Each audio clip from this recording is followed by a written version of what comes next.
What's good, Angel Knots? It's your boy Young Sinai.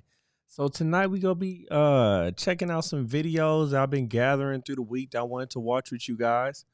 Um, but first I'm gonna go ahead and get things started with the prayer. Father God, thank you for today, Lord. Thank you for everyone who tunes in. Thank you for everyone who watches the video on the rewatch. I ask that you protect them, bless them and their families, and let them know you in Jesus' name. Amen. All right. So let's go ahead and get this popping. All righty. So this first video is regular people don't care about video games. All right, so this is by Pixel Game Squad. All right, let's check it out.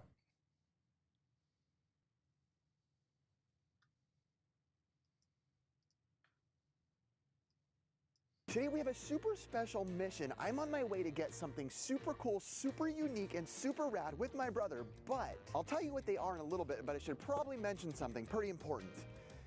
The price.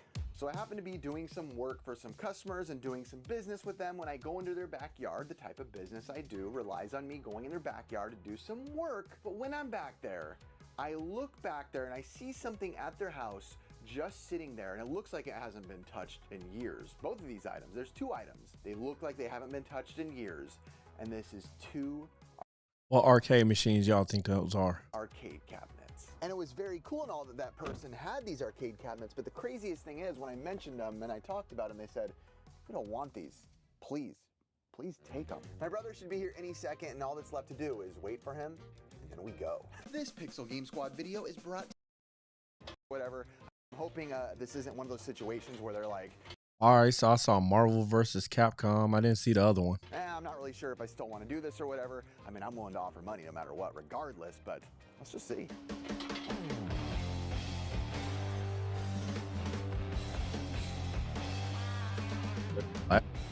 Of the games, I'm going to name them to you. You tell me which one's your favorite. There's Marvel vs. Capcom, not Part 2. There's Bust-A-Move, Metal Slug 5, SVC Chaos, and 1945 are the games. Which of those games are your favorite? Metal Slug. I started telling him about what games they are. There's a multi-cab game, but not a multi-cade like a new modded one. No, an original with games like Bust-A-Move, games like Metal Slug 5, 1945 Plus, and SNK vs. Capcom SVC Chaos. I mean, I suck at arcade in general, so of course I'm gonna like Bust-A-Move.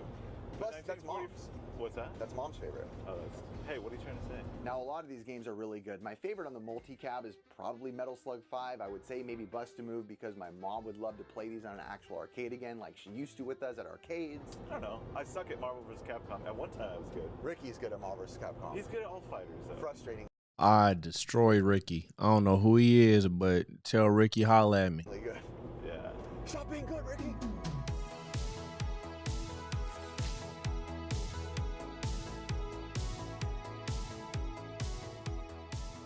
If you don't know about Marvel vs. Capcom Clash of the Superheroes, I mean, this game launched in the arcades in 1998, and it quickly became a fan favorite by merging two legendary universes, Marvel Comics and Capcom's iconic video game characters. The game was totally renowned for its frantic, high-speed action. It let players create a fantasy team. Teams like My son, who's 3, he loves this game.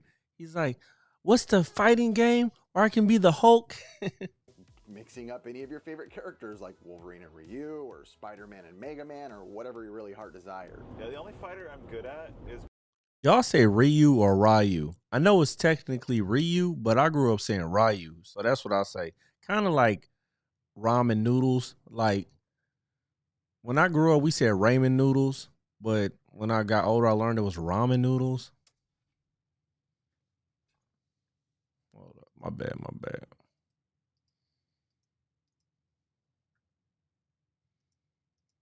a fighter.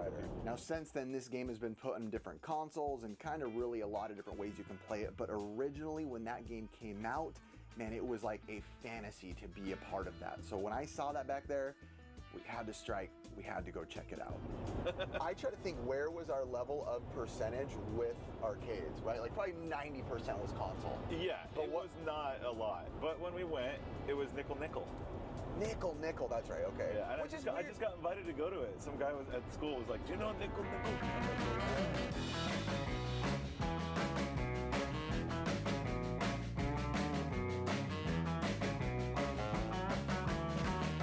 My brother and I are super excited when we get there and like, this is it. We finally made it. We made the journey. Now it's time to load these things up. So look, these were just sitting in the backyard, Adam. What? These. And I was like, ooh. Yes. Oh, how cool! TLC, you What know, we got that's here? the fun stuff. I don't care. 1945 bus and use case. Awesome. The cool thing is, though, it's really exciting to look at these and kind of relish over them with my brother. And obviously, we have no idea if these are going to work or not. Very cool. Just wild. So how long have they been back here? About a year. Okay, wow. We had a cover, but you know when we were doing construction. Yeah. And did this, you said this came from a laundromat? Yeah. But we're sitting there like, hey, it's worth it. They're even a little dirtier than I remember when I saw them the day before. But I was like, that's okay. And I'm guessing there's no key for this, but we'll have to do the good old hammer jack to smack this thing off. So we'll pop get it off. it. Yeah. Full cutter sheets. Ooh, this is And them ones probably got rained on and everything. actually pretty heavy. Yeah, you gotta relax somehow. You know that's how you wind down. This is pretty heavy, actually. A little heavier than I was thinking. Let me see this one. You realize Oh, you're brought stupid Ollie. when you filmed yourself in the morning bringing a dolly.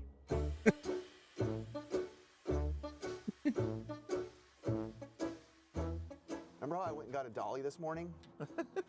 And you never loaded the actual dolly. I left it at my house after I literally put it Hey, that's real life. It be like that sometimes. aside to bring it. Never felt more dumb in my life. Oh, I can think of a few times. Just kidding.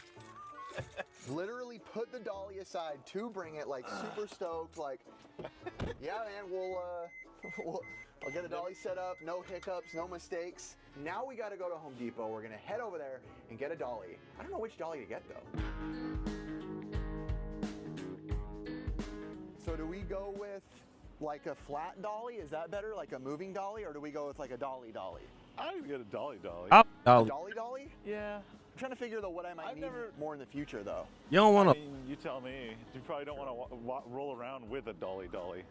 It's a lot easier to roll around with a little flat guy. I mean, I have a dolly at home, right? I just left it at the house, but all right. What's the every man loves Man, they better keep that receipt and return it to Home Depot when they done. You know what I'm saying? Home Depot? What's the best row in Home Depot? No, it's the smell. That's what I mean. That's what I was gonna go. I was gonna lead into that. I was gonna say mine's lumber, Of course, Because it's of the 100% smell. lumber. although garden area has something But special. that just about says it that we want to be in a forest. our natural bodies. What? Is this real? Yes, clearly. What is that doing in here? Is it? Okay, so we're debating between like the flat rolly ones, which we're kind of not feeling, like the furniture movers, Right. and the big boys. Even though I have them, but you can never have too many dollies, especially now that Yeah, This we is need my like excuse. let's get 8 of them. Keep. This is my excuse of me talking myself into having to buy one of these when I clearly You could just, never have too when I just many. forgot one at home. So we decided on kind of a more universal dolly. I don't know if it makes sense, but it's kind of just what I grew up using. I know the dollies have gotten sophisticated nowadays.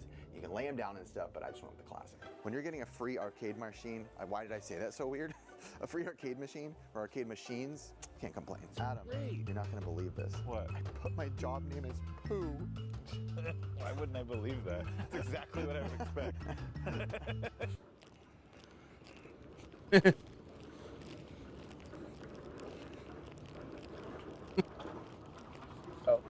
I love YouTube because you just got to think about it.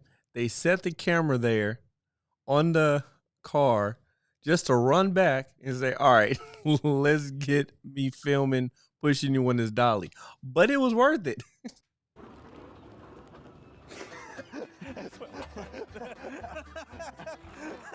Make sure Yes? that you strap things down when you buy things. I have straps, don't worry. No, I'm saying because there's a guy at my work who basically became brain dead from that. Oh. A cable box went flying at him. You can So- say Ricky's name. So make sure.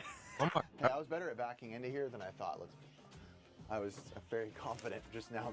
Got a big ego boost of Yo, that story's insane. how good I backed into the next spot. Loading these things up are heavy. The Marvel vs. Capcom one is insanely heavy. The CRT inside, you can feel it. You can hear quarters rumbling around. Feeling good?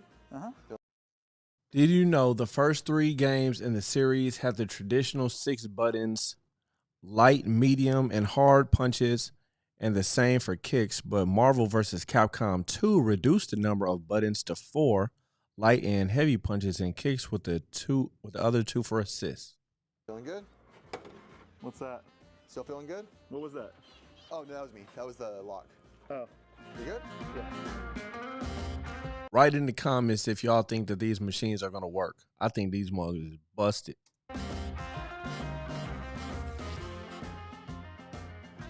We can land back.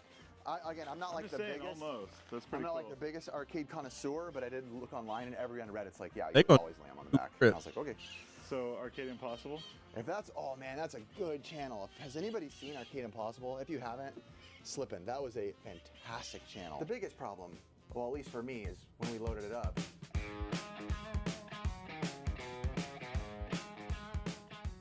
Now we gotta get the other one in. We just shoved it in, we got it in. We stopped recording for a minute just because we had to get some things organized, but this one is heavy, dude. We stopped recording real quick because we had to hire people to help move it. Yeah. And then we got back on camera. Why do you think we went to Home Depot?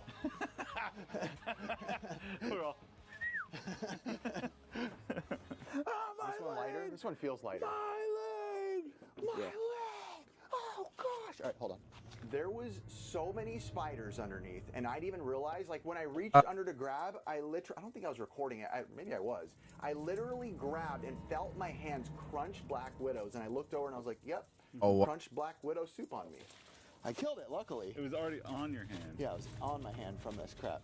Time to head home and load these puppies up. I'm really excited. I just really want to see if either of these has any chance of working again. Make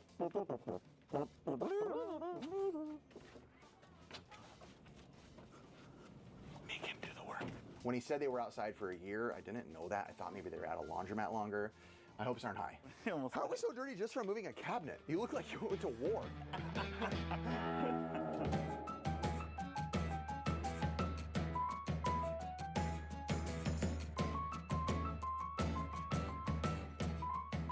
What's your favorite thing Zelda or Link ever says? Mine is, yeah. Does he talk? Oh, yeah.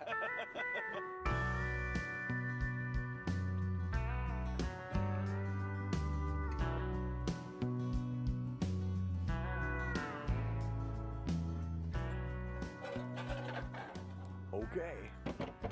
Give it the old pusher. Pusher? I think because we're wearing black, it makes us get dirtier. There's money in this one too. There is? Yeah. My brother and I are quickly realizing, hopefully we have the cords to test them. I know it's just a simple generic cord, but I don't necessarily have You can get them anywhere. a lot of those, but I might have to look another day. Let's see if the Marvel vs. Capcom one is different. This one has that other port. We're here, and we're unloading these, and I'm like, gosh dang it, I'm not going to be able to try the multi-cab with multiple games. And I'm like, I'm really bummed out. I mean, it's kind of a bummer when you make this the whole episode and you can't try out both cabinets. Originally on this one, my brother and I thought it might not work. And again, we can't really test it right now because we thought it'd be crazy But look at the rusty. board, it's not. It's actually not not. a lot of Look at all those quarters. There's a bunch of quarters.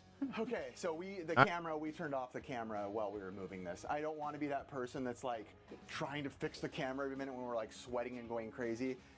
That one we can't test unless we find a cord. This one looks like it just plugs straight in. But I can't, there's not, this cord, all these cords, we're gonna have to drill these off later. There's no way these are coming off. But for now, we can at least try this one. Let's at least wipe it down. Oh gosh, like the cord's broken. What do you think?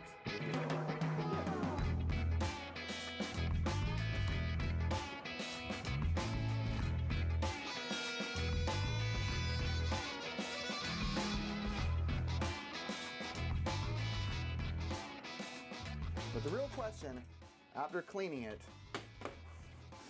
oh gosh, will this puppy turn on?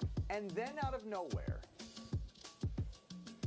So kind of a crazy turn of events just happened. I was literally going to find an extension cord in my house, and as I went in there, I found a cord from a bike that my brother had here, an e-bike. And what do you know? It was literally the exact cord we need to test. So ladies and gents, we're gonna be able to test this one out as well. Man, when you wipe these boards down, or I mean the panels down, you can actually see what was under here, right? The color, decent. They're not perfect by any means, but look at this. These ones are not like super nice and spicy, but besides the Bust-A-Move, the other ones still have decent color to them. So at least we can test this out. You can see, funny enough, where these came from in LA. We do not live in LA, but we were down in LA, and you can see all the different gangs. How exciting. Here we go. Moment of truth. Moment of truth. Here we go. Cabinet number one, the moment we've been waiting for. Hold up, my bad. I'm having some technical issues. Hold on.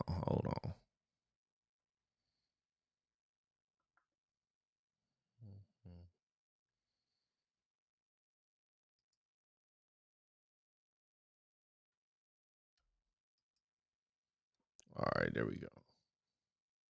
My fault.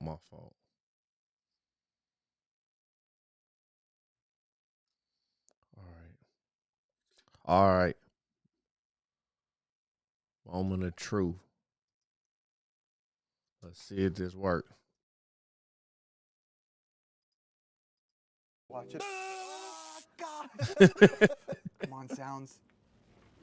Oh, I heard something.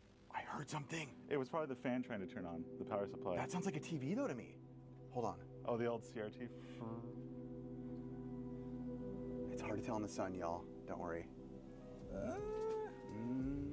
Doesn't work. Well, it almost worked. I decided to call Retro Ralph, one of my favorite YouTube channels on YouTube. He's a genius when it comes to arcades. We call him up and he has some words of advice for us. Just like a universal cabinet. So they would take those cabinets, Dynamo would like sell those cabinets to like an arcade owner, and then they could put like anything they wanted in it. So a lot of times you'll see those, Capcom used a lot of those cabinets, so often you'll see like Street Fighters in there or like some other Capcom game.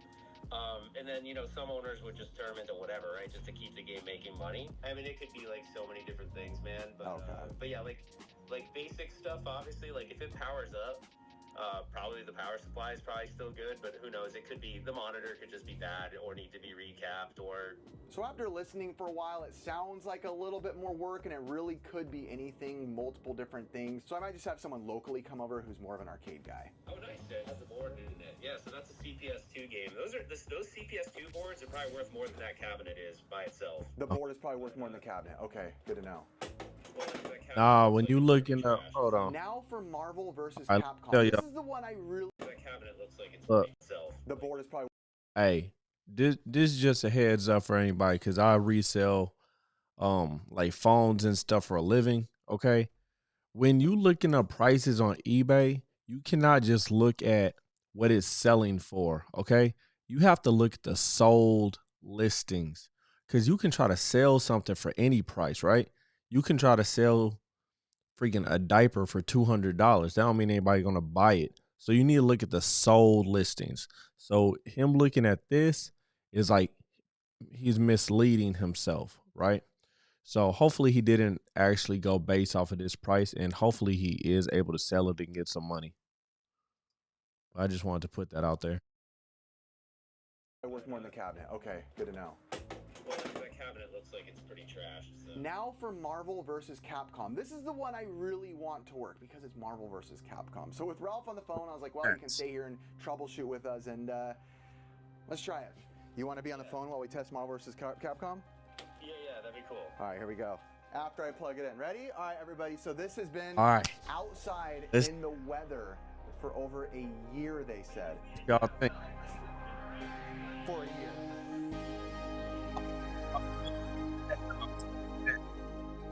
Break. No. All right, here we go. Oh, I hear sound.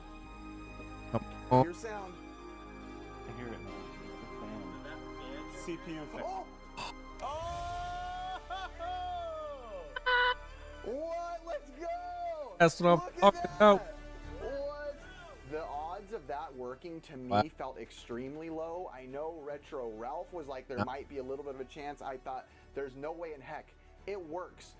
Yo, I'll come all the I way over to wasn't expecting California. that, Y'all man. Oh, look destroy at y'all. that! Woohoo! Wow, I'm actually. Hey, there we go. Internet. Look at here's Retro Ralph celebrating with us. That's what's up. Let's go. It's because you were so positive about it working. We now be working Marvel vs. Capcom. Sitting in my shed.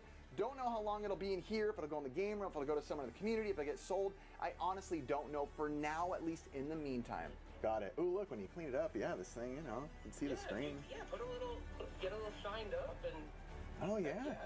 Nice. Sweet. It's a brand new arcade. Hey, I'm really happy that at least one of the arcade machines worked, man, because they went through a lot of trouble to get that. It looked like they drove kind of far. They had to go and get a new dolly, and they had to deal with all those spiders. So I'm glad that at least one of them worked, and it was the Marvel versus Capcom, which is low key the best one. Restoration riff. Look at that. Look at that, dude. Well, thank you for your help, man. I appreciate it. And your advice. Definitely want to put some playing into this with my brothers, especially with Ricky as well. Like I could press on something and then. Look at that. Yeah. It totally works. No, we tried. You didn't know how to do the key? Oh my gosh. Oh, okay. Wow.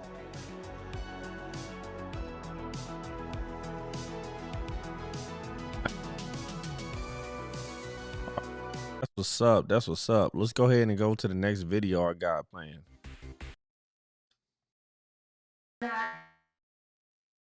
All right. So this is gaming in your 30s and what changes. Oh boy. I am 38, so I already know this finna hit home.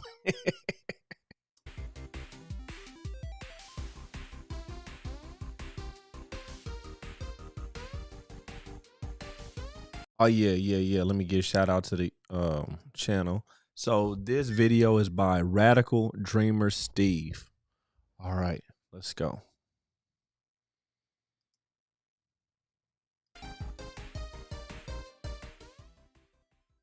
Hey, welcome back. Today I have a special topic I thought would be pretty fascinating to cover. It's going to be talking about gaming and more specifically playing longer games like RPGs in your 30s. Oh my I think with god. video games. Oh my gosh. I didn't know it was going that way specifically.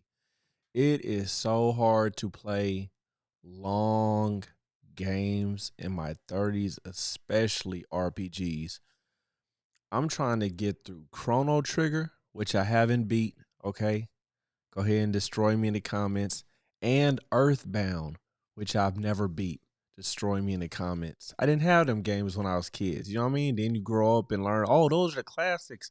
So, like, I've been playing Chrono Trigger on my 3DS, right? And I'm not lying.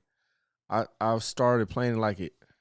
I took a break for like a year. I don't know what's going on in that game. I feel like I'm gonna have to start over, but I'm so far. I don't want to start over. It's a lot in your 30s, for real. Hold up. Games, we come to a really interesting period of time. They're no longer that newfangled technology that people are kind of oblivious of, but they haven't really been around long enough for older people, especially like middle-aged people and on, to have grown up and played their entire lives with them. How do RPGs and longer games fit into your life in your 30s?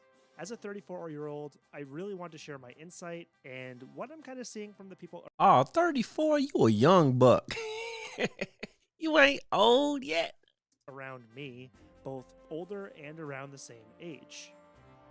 Now, if you're like me, you probably have memories of like staying up all night playing video games with your best friend when you were a kid or a teenager.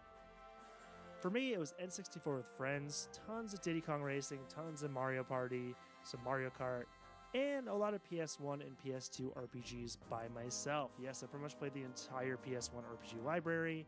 I spent many nights by myself, or sometimes even with my best friend, playing a lot of these RPGs. Once you get into your 20s, life definitely gets hectic.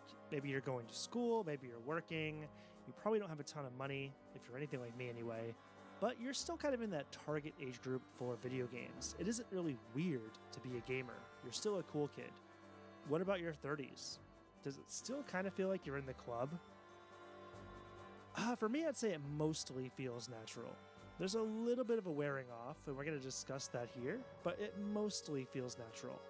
I think luckily for people under about 40 years old, that's like very give or take a few years, and depending on where you grew up and kind of like what your family was like. But generally speaking, for people under 40 years old, I think video games have been a mostly accepted part of society. Like if you're 20, 30, 40, you probably can't remember a time when video games. Yeah, games for this demographic, it's like not weird. It's not really looked at like, you're a loser for playing games. It's pretty much the norm at this point. Weren't a part of home. Some people have that. They push that red pill guys, they push, stop playing video games, you're a loser, or some women don't see why guys play video games, but then there's a lot of women who are gamers, so Entertainment. But if you're like 60, 70, you probably can. So I think they've gotten a little less stigmatized over time. I say this because I have multiple friends in my 40s, and a few of these people have told me that they faced a fair bit of stigma, especially when it comes to dating women. Like when they're in their 40s, I guess this would have been like 10 years ago, so they would have been in their 30s, but different time period, right? 10, 15 years ago. So they had a little bit of trouble, saying that they like video games, that they bought video games, or especially that they played a fair amount of video games, pretty much could be a red flag and a deal breaker for some of them. Now, of course, this isn't everybody. This is a very small sample size. which is so crazy because if, a guy said, yo, I love watching sports, okay, well, that's normal, right? And what's the difference? They're not playing the sport, right? They're not being athletic or anything, but they're both two guys sitting on the couch, but one guy is actually mentally stimulated in the sense of he's playing the game. He's like actually playing the game. He's not just watching the game, he's playing the game. And I'm not trying to put video games on like this pedestal over watching sports or anything, but I'm just saying it's very hypocritical and ironic that they wouldn't see any big deal with a guy just watching football. But I haven't really experienced this in my time, and I don't really know anyone around my age that has. So I definitely think there's kind of a cultural divide here. That's pretty interesting. Now it's like, as long as you're not diehard and too crazy about it, you could definitely play video games in your 30s, and your wife or Man, I thank God my wife don't care I play video games. Yo, as long as I'm, doing what I need to be doing around here, she does not care. Thank God. husband or girlfriend and boyfriend or other people in your life, I don't know who they might be, those people are probably going to be more accepting as long as you kind of play and manage to control your life. So is it still cool? It definitely is, as long as you manage your life. Like I definitely know Right. people that were playing 12 hours a day, could not manage it, and I'm sure that would be pretty much impossible to date anyone if you're in that boat. But as long as you manage it, keep your professional life working, save money, definitely can be a very healthy part of your life in your 30s. So life in your 30s does look a little bit different. There's definitely a bigger focus on career for a lot of people. They've gone to college or they finished high school, they've done the entry-level jobs, maybe they're now working up the ladder a little bit. You might also be starting a family. That could mean getting married or having kids, and you probably have a lot to think about when it comes to how to spend your money and your time. If you're lucky, you're at a point where you basically have the money to buy what you wanted as a kid. You could probably buy a game a month, and it's not. And that's a problem. That's a problem. Because when you're a kid, you do not have the budget. But then when you're older, Lord willing, you have the budget and you're like, what up? You look at all your games, you're like, what have I done? Not going to be something that's going to break the bank. But at the same time, now you don't have time to play it. That's kind of the truth. So I didn't realize how lucky I was as a kid just being able to play like Pokemon Blue for like hours and hours on end for weeks and months and As a kid playing video games and going to school, doing your chores is like your job. years and playing Suikoden 2, like literally being a completionist with like some of the RPGs and games I used to absolutely love. Like I'm never a completionist with games now. I just don't have the time. So just being able to replay a lot of my favorite games was something that's not something I'm able to do now very often. So absolute treasure that I really miss. But when it comes to RPGs specifically, they take a lot of time. And there's just so many of them Good now. Jill. When I think about this, back in the day when you had a console, it meant you had a very special selection of games. Like going back to like the PS1. If you had a PS1, you had a lot of RPGs to choose from, but you were definitely missing some of the others that were on like the Sega Saturn, the Sega Dreamcast, the N64, and yada yada. You know, whatever console you chose, you had a slim selection of games. Compare that to now, where if you have something like a PS5, you have so many of the games that are also on the Switch, are also on the Xbox, are also on the PC. The libraries have gotten absolutely staggeringly large. I mean, dude, even as a kid, I don't think I could actually play all the RPGs available on the PS4 or the Switch. It's just not possible. You need to choose much more carefully than you used to, especially when you're older. So while I got to play pretty much every PS1 RPG known to mankind, and I'm serious, I mean, throw me an RPG in the comments below if you want. I'm sure I played it. But now I've really not even scratched the surface with what's on the PS4 and 5 and the Switch. There's less Oh yeah. I know you never heard of this game called Final Fantasy. time to play, and you really need to choose carefully. Like I definitely play like a couple of the really acclaimed games. Like I got to Persona 5. I'm really glad I beat that a few years ago. Play some of my favorite remasters and stuff. Like I'm really looking forward to Front Mission First when that comes out. Got to play Final Fantasy 9 again and do some of the side quests I couldn't complete as a kid, so I get around to playing RPGs, but I choose them very carefully.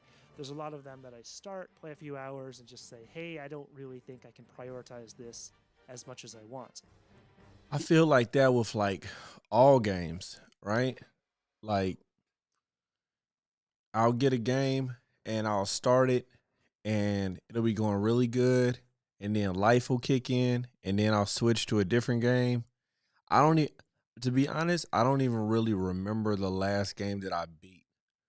I think oh no, I do. The last game I beat was Rocky Rodent on the Super Nintendo with my daughter. We played it on an emulator.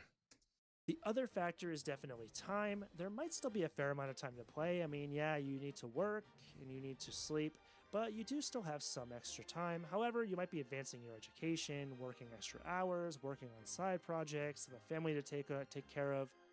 Life isn't going to treat you very well if you negate most of that stuff and just spend time playing games. That's just the reality of it. I wish I could play more. I'm sure you do too, but the reality of it is you have to live life and take care of things in adults. Yes. One of the biggest things I'm starting to hear from more and more of my friends in my age group, which is generally like 30 to 35, that's where a lot of my friends sit now, they are either cutting back their gaming time or eliminating it completely. Some friends are cutting it back to save time for other stuff. Some of them just can't control their gaming time and they're getting to the point in their life where they want to do other things or just don't think it's healthy to be playing video games for like 6 hours a day. I definitely have to admit that this feels kind of like a conundrum to me as well. I think this is an existential part of consuming media, and that can be TV shows and movies as well. You know, I don't make games, I don't develop them.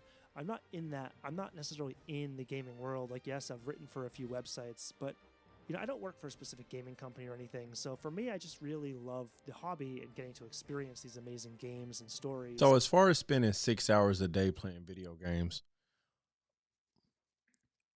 one, I don't even know how that's realistic if you have kids, unless they're like at school or something.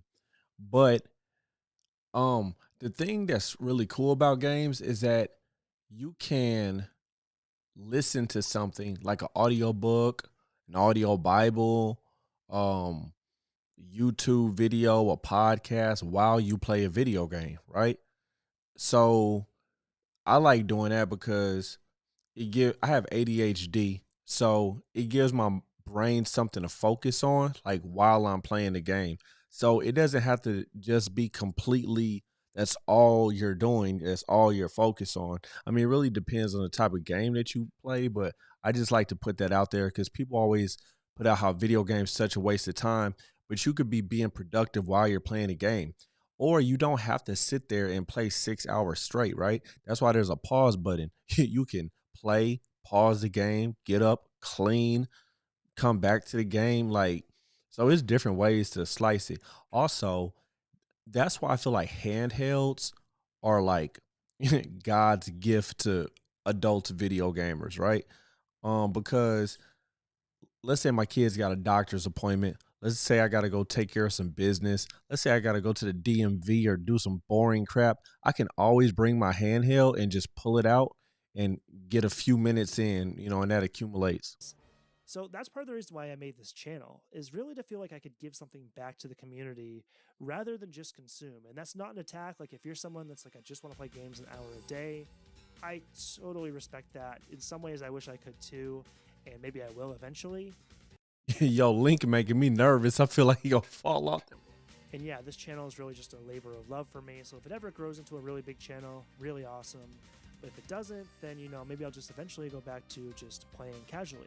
Because I also love hiking, I study Chinese, I have a wife, so that only leaves me so much time to game, and how the hell could I play RPGs with what's left?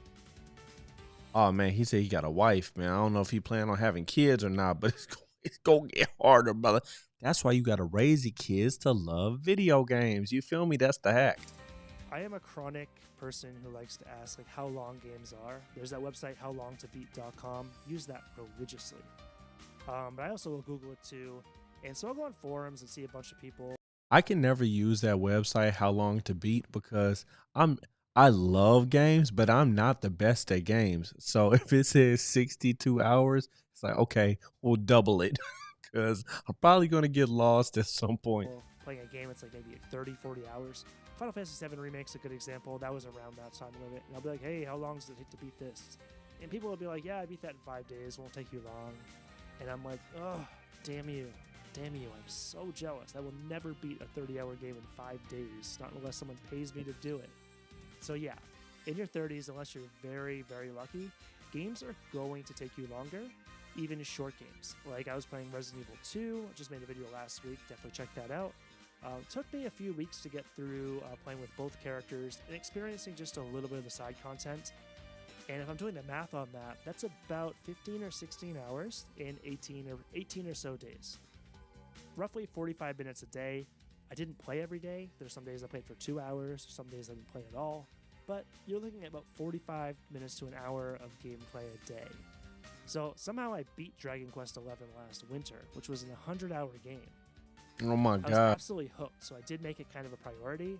I say, oh my gosh, like 100 hours is really long. But for me, it really is like, that gives me anxiety.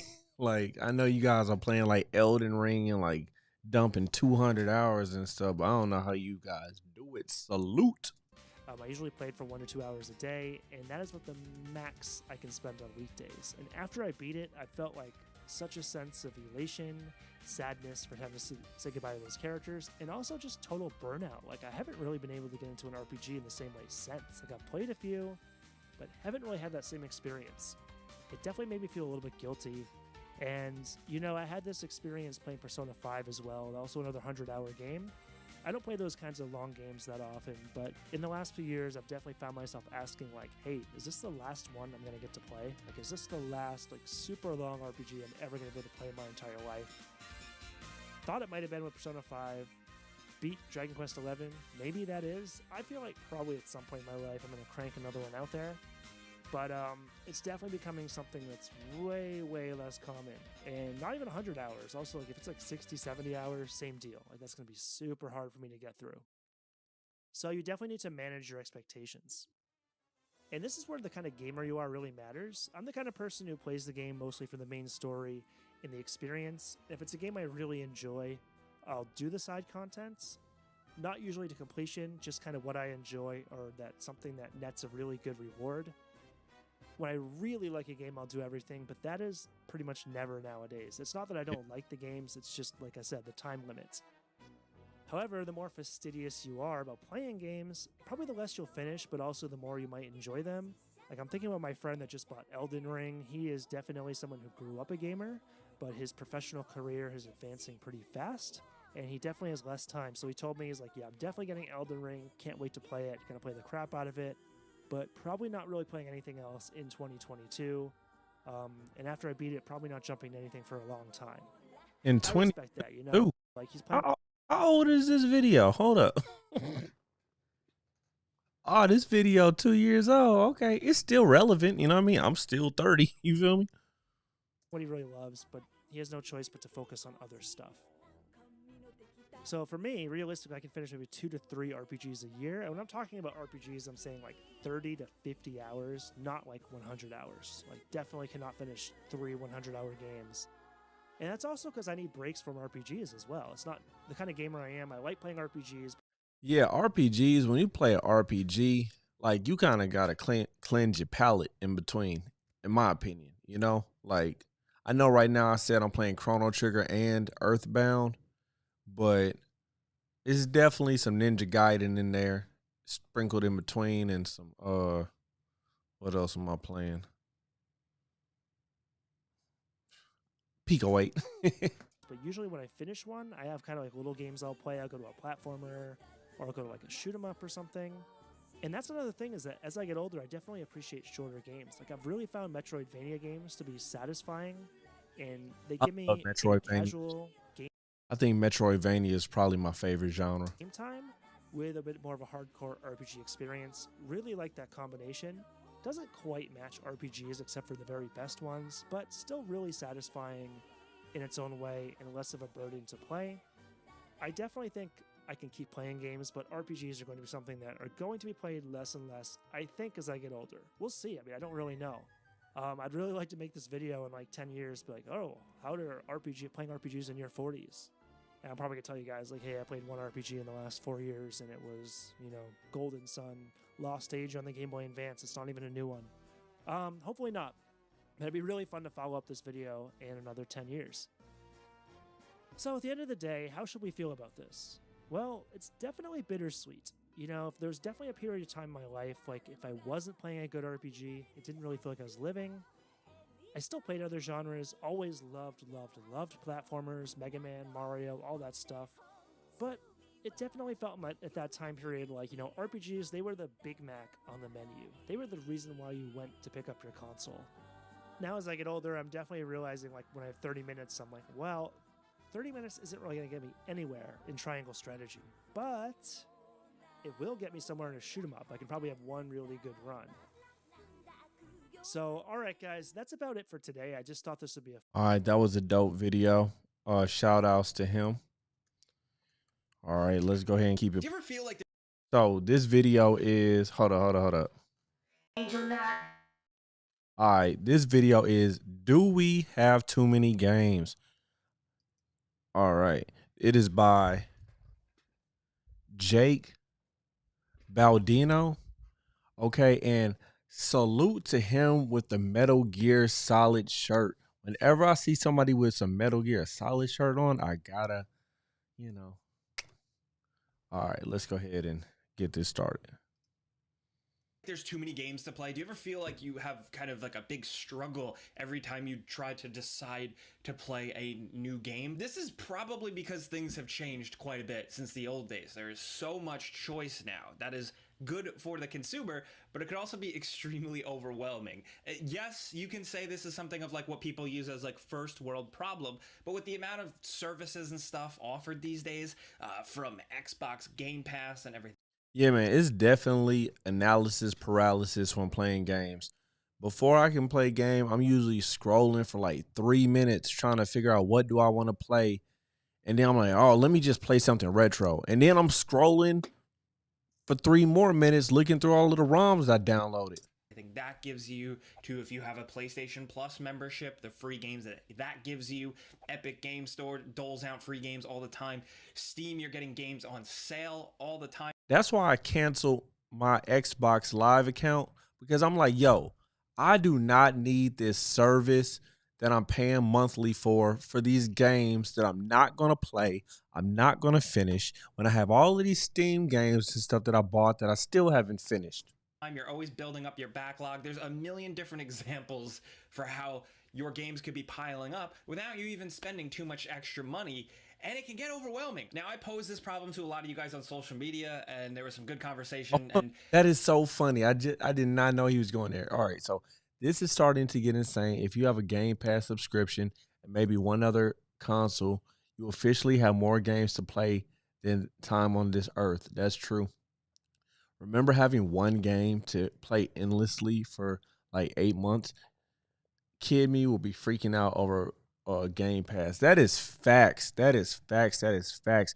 When you have an abundance of something, it's like you do not appreciate it as much. But like as a kid, like your 8 games that you had, your 6 games, like you could play them over and over, and then there weren't any save states. So if you died, you died. You know what I'm saying? You gotta start them all over. Replay value.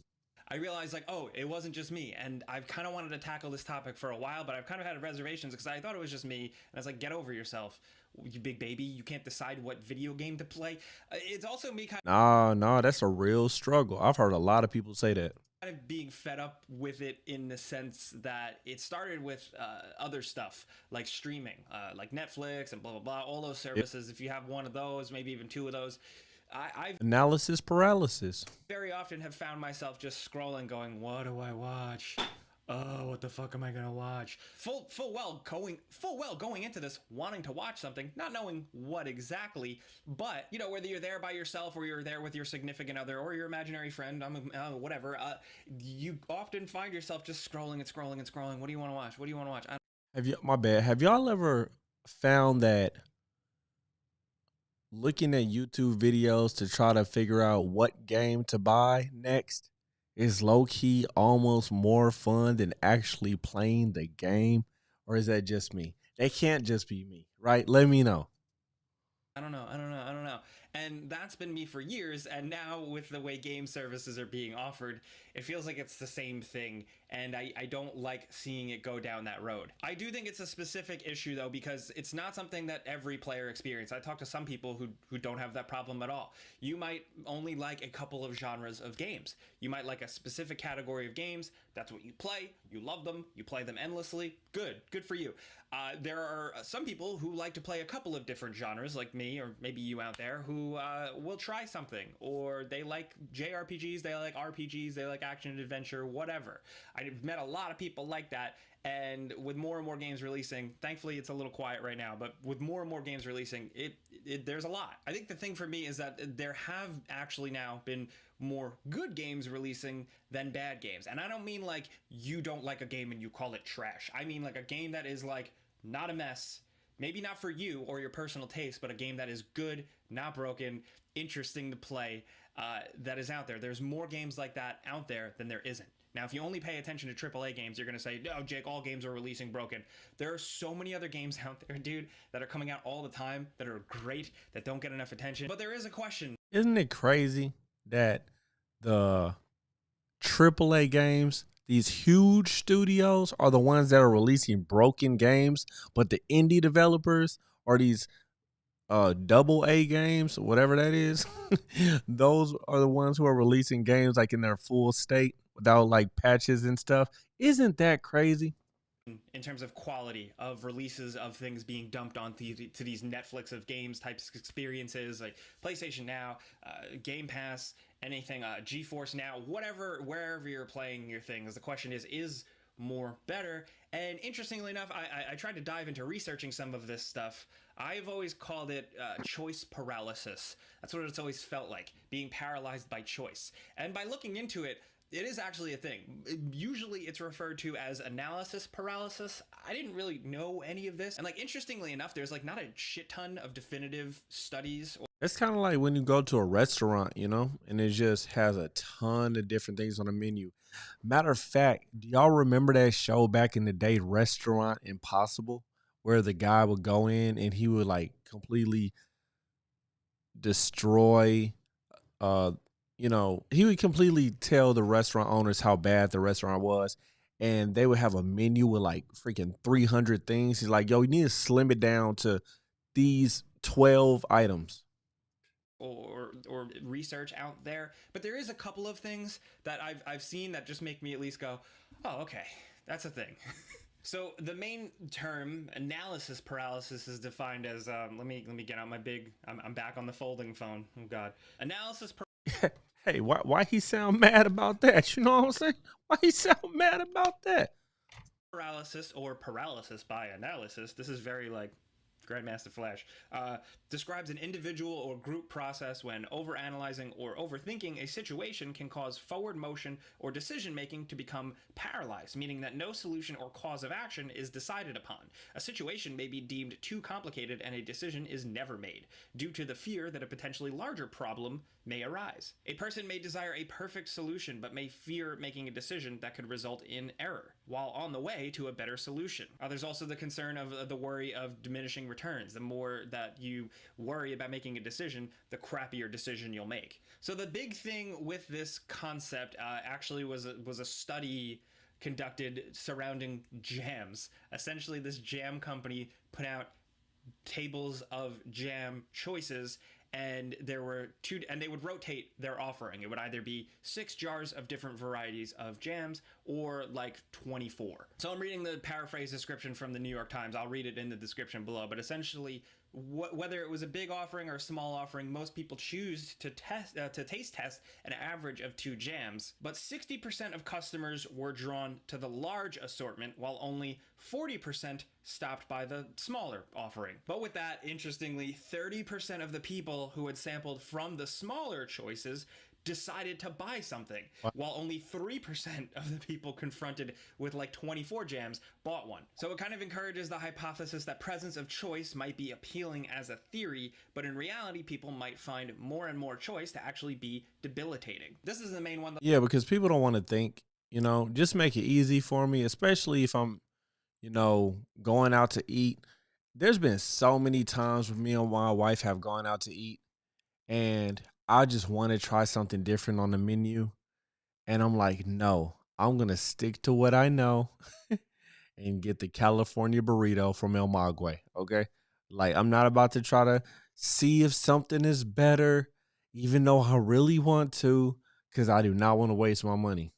A lot of articles have went to, but there have been more since then with different things like food or different types of choices, people. But what I think is interesting is that other scientists have pointed out that it's not necessarily saying that more choices are bad. It's really how it's presented, what's presented, and the expertise given or the expertise you have about it all. So what I think is interesting from the gaming perspective, at least for my gamer brain and maybe for yours, is that with these games, like, yeah, so you're looking at a bunch of Netflix stuff. Maybe you don't like horror movies, or you really don't like whatever. There's probably a good portion of things that you're never going to watch on Netflix.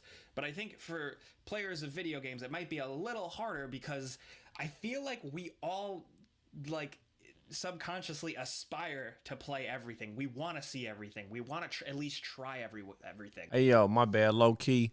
When he was talking about Netflix, man, I think I'm going to cancel my Netflix subscription. Like, for real, for real. They have raised the price, I think, to what, like $17? Like, dude, the only thing I'm watching on Netflix is Breaking Bad and Better Call Saul. I can get that on eBay. I looked up the price. It's $60 total for both. All the seasons. Why am I paying for Netflix? We want to just experience every new game experience.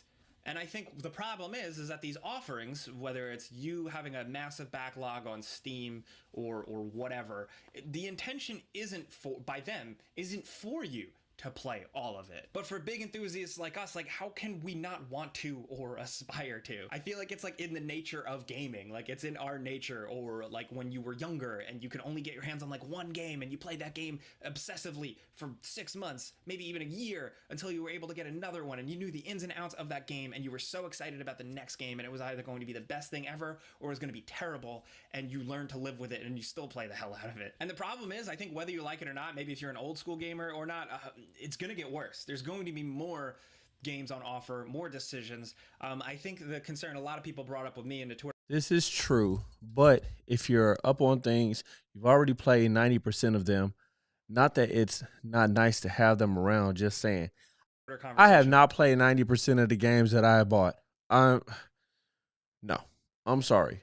Like it got to a point where I just had to, if I was broke, man, I just had to stop looking at what's the newest Nintendo Switch game videos. I just started looking at retro retro videos so I can download stuff, for free because game man, it can really be a money sinker, a money pit for real. Games you're not even gonna play. It was Let's say back in the day when games actually had and depth to them and weren't as shallow as a kitchen sink. quality in terms of like, hey, what if they're just dumping a bunch of shitty games onto these streaming services? I think so far it's been pretty good. Like I said earlier, I think statistically there are more games out there that are mechanically and production wise good than not. It just might not be something that you're into, but over time they're going to keep adding things, and I know they take some away, but they're going to keep adding things to these services that there's going to be more for you. And then there's the whole other debate or question, like with these services, like, are you going to be able to get through an entire game before they change it? Like say The Witcher 3 on Game Pass, you're slowly chewing through it hour by hour for hundreds of hours, and then it's taken off the server. Like there's those questions too. Man. But I think in terms of like the future and this increasing, two takeaways maybe. And number one, from what I've read and from what I've seen and suggesting, not really with games but with other choices, the idea, the theory to limiting yourself to 2 or 3 choices and being hardline about that. You see something, you say, okay, maybe that. You see another thing as you're scrolling, you say, okay, maybe that. And you see 3 or 2 of those and you say, okay, I am deciding between these 2 or 3. That can at least make it a little bit easier. I've been doing that lately when I'm scrolling through Netflix. It's even harder, like if you have ADHD, because you'll see something and you'll think, okay, this is the one, and then you'll think, no, it's not the one. This other one is actually the one, but wait, maybe it's actually this other. It's a lot, man. It's like a blessing and a curse. It's a blessing. We're so spoiled. That's what it is. That's what it boils down to. Is that we're freaking spoiled. You know. Let me tell y'all a quick story. So I went on a mission trip to Belize. I want to say about 10 years ago. Okay. And there were these little kids. They were orphans, and we went to an orphanage, and they had bottles. Okay, plastic bottles, and they filled them up with pebbles, and they were like this. I conveniently have a plastic bottle. They were like this, and like when the pebbles fell out of the bottle, it made like a sound effect, kind of like a gun. But I was playing it with him. I was like, I win, I win. It's like, no, you lose, you lose. I was like, oh snap, I ain't playing this right. But I was just thinking at that time, I was like, man, back in the US, there is some kid cursing their mom out because they don't have batteries for their Game Boy. Um, or their, DS died or something. And it's just crazy, like we're over here complaining, and it's a real problem. It's not like it's not a problem, but we're complaining that we have so much to play. It's like we have so many different restaurants and everything. We're just so spoiled in this country. And yeah, but It is what it is. It is what it is. Netflix or scrolling through Hulu or whatever. So part of the solution is you. It's like a little self therapy, a little consumer exercise how you consume things. But on the other end, I think the other thing, and it's suggested by a lot of these little studies, is consumer education. I think the people that offer, especially more, not like you just having a bunch of games on your Steam backlog, but more of these like Game Pass type subscription services, the more that they offer these choices, I think the better they have to be curated, the more you have to be informed about them. It seems like this is a new thing, and the companies are very much learning as they go, and I think they're doing a decent job. But more and more, I think we're going to have more categorization, more things being tailored specifically to you, whether that's through smart algorithms or not. I don't know, but just overall more information, because I mean you have the good idiots like us. You have YouTubers, like you can look up and hear about a game, and that's good. You can be informed, but like when you're actually just staring at a marketplace, it's different. There's reviews, there's stuff, but how it's presented to you, I think they could rethink. I almost think we might get to a point where there's a demand for the opposite. I'm going like far in the future now, because people could do this now on their own, but like down the line, people might actually look for services that offer more smaller, curated choices of games. You know, does that make sense? Kind of. I don't think that's ever going to happen, but it definitely will be curated. It won't be smaller, I don't think, but it's probably just going to be like Netflix, you know? It's just or YouTube. Like the algorithm is going to learn more about you, and that's a cool thing and a scary thing at the same time. Like, I don't know, like maybe like other vices or something, like say a cigar lounge, where it's like, yeah, you can walk into this big store where they sell a bunch of cigars, or you can go in the back where the rich people hang out and there's only like 20 cigars to choose from, but they're all really good. I like something like that. I could see a game service or a mailing list, or even like a content creator just outlining and recommending games. People will learn to lean towards more smaller curated groups of games, like, hey, you're like this, you might like this. Now I'm getting real. I love Tony Hawk. I got a video on my YouTube about my love for Tony Hawk. Please check it out if you haven't seen it. I worked very hard on it, and not a lot of people watched it. Really abstract though. I'm really losing this, but I think that's the ultimate thing here, is going to be a battle with yourself, figuring out how to decide if you do struggle with this problem, maybe do a little self-therapy. And number two, hopefully the categorization and the way these things are offered and the way we're educated or informed about these choices only improves at the same time. But this is part of the hell of the all digital future. I don't know, more questions like this, more what ifs. And I look into choice paralysis and analysis paralysis. I'm going to link it all in the description, because it is pretty interesting stuff. And especially considering it's not like the biggest thing in the world, it's still fun. So that's kind of why I wanted to make this video. So I definitely want to know what you guys think. I think it's going to be split. I think some of you are going to be like, yeah, that is a thing. And I think some of you are going to be like, what are you talking about? Shut up with your first world problems. And I get it completely. But I think this is a fun topic. It's not really one for like the algorithm or anything. I just kind of wanted to jump into it because Yeah, but he made a lot of good points. Once again, like I said, we're super spoiled here in the US.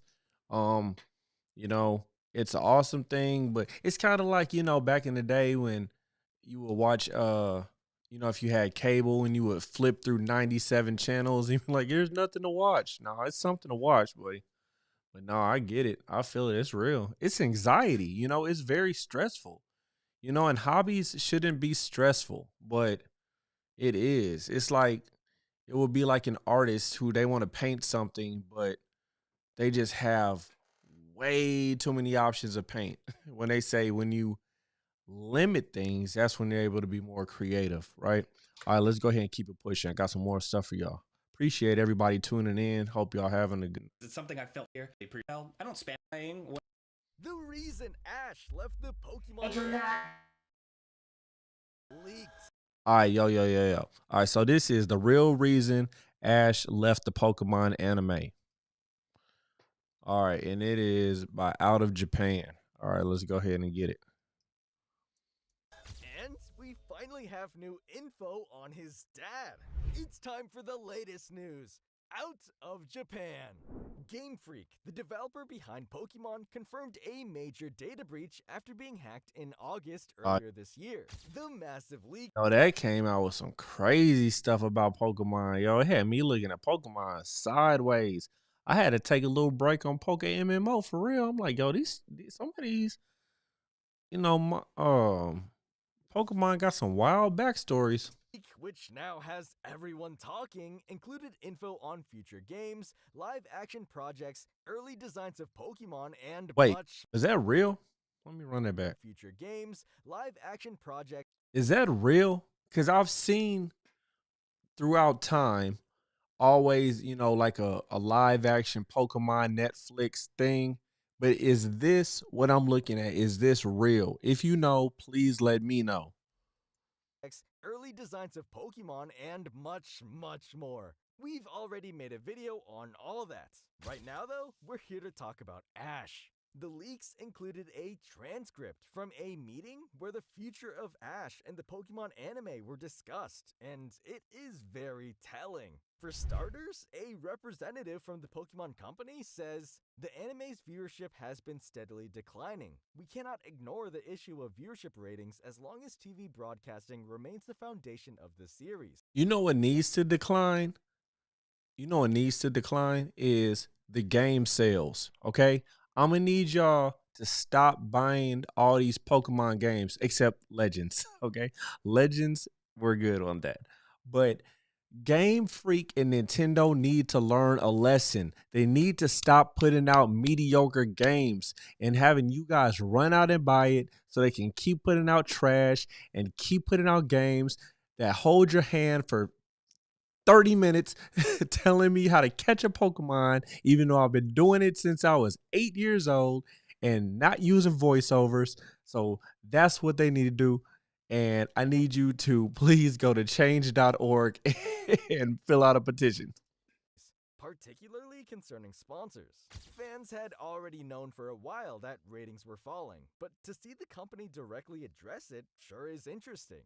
Regarding the struggles the anime faced, the same representative added that one challenge is that Ash's character can no longer be reset, making it difficult for children to emotionally connect with the story as if it were their own experience.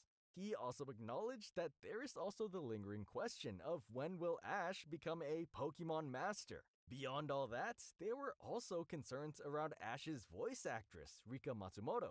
This might be related to her health or possible retirement in the near future, as she is now 55 and has been in the role for 26 years. I did not know that Ash was voiced by a woman, but I mean, that's pretty standard in cartoons. Facing these problems, the Pokemon Company thought of a new way to capture a new generation. The same representative later makes a good point that for first-time viewers, it's not necessary for Ash to be the protagonist. Game Freak's representative made a valid point as well, that the game developer often challenges themselves, and that the anime should also. In the meeting, they I, discussed I love how it keeps showing Power World. Like, I don't know if they're I don't know if they're trolling. I don't know if they're doing this on purpose. I don't know if they don't know the difference. I don't know if it's AI that composed all this. But I don't know why they keep showing Power World. a final episode, Ash's Summer Vacation, The Endless Day, describing it like this. The episode depicts Ash, who continues his journey to become a Pokemon Master as he heads to Tonari Town to meet his father after a long time. Along the way, he encounters wild Pokemon and battles with fellow trainers, reflecting the excitement and joy of the Pokemon world. Team Rocket will also appear. The episode will end with a callback to Ash's original cap, evoking a sense of looped continuity. The final episode that ended up airing did have elements of this concept, but notably missing was Ash's father. It's cool to see that they did consider having him appear, but ultimately, Ash's time in the anime ended without us ever knowing his father. Wouldn't that be something, man? Heck no. If Ash dad ain't been around, good riddance. That's like a dad that like find out that they son is famous now. They trying to come back in the picture, trying to be a part of their life. Nah, nah, nah. You weren't here for when I got my Charmander when, he was out in the rain, and you weren't here when Pikachu had to save me from all of those Pidgeys. Nah, don't try to come back in now that I'm a Pokemon master. I won a tournament. They had three key points of emphasis in their endgame strategy. 1. Avoid using terms like graduation or ending. Instead, convey that Ash and Pikachu's journey continues and that they may return someday. 2. Announce it about 5 months in advance to give viewers time to process the news. 3. Ensure that the new creative direction is clearly presented, allowing for a smooth transition. It really does seem that they plan to bring Ash back. It's mentioned a few times throughout the meeting. The most What if Ash came back and he was like a gym leader? That would be tight. telling part is here. Regarding Ash as the series' protagonist, while it may be difficult to continue with him in the long term, there is potential for him to appear in special episodes. We want to I don't know what kind of gym he would have though. Put in the comments what kind of gym do you think that Ash Ketchum would have if he was a gym leader? I mean, you can obviously go with electric because of Pikachu, but he has a variety of different types. Communicate that this doesn't mean Ash is gone forever. The craziest part of it all, really, is that they knew fans would take this seriously and that Ash's departure had to be handled delicately. One member of the meeting even said, if things keep going as they are, we could see petitions calling for Ash to stay. In the worst case scenario, we might even see incidents of arson. All of this over Art? an anime. There were talks of taking Ash out of the Hell, anime. they was gonna burn down the town because of Ash? Oh, snap. That's why his name is Ash. That's crazy.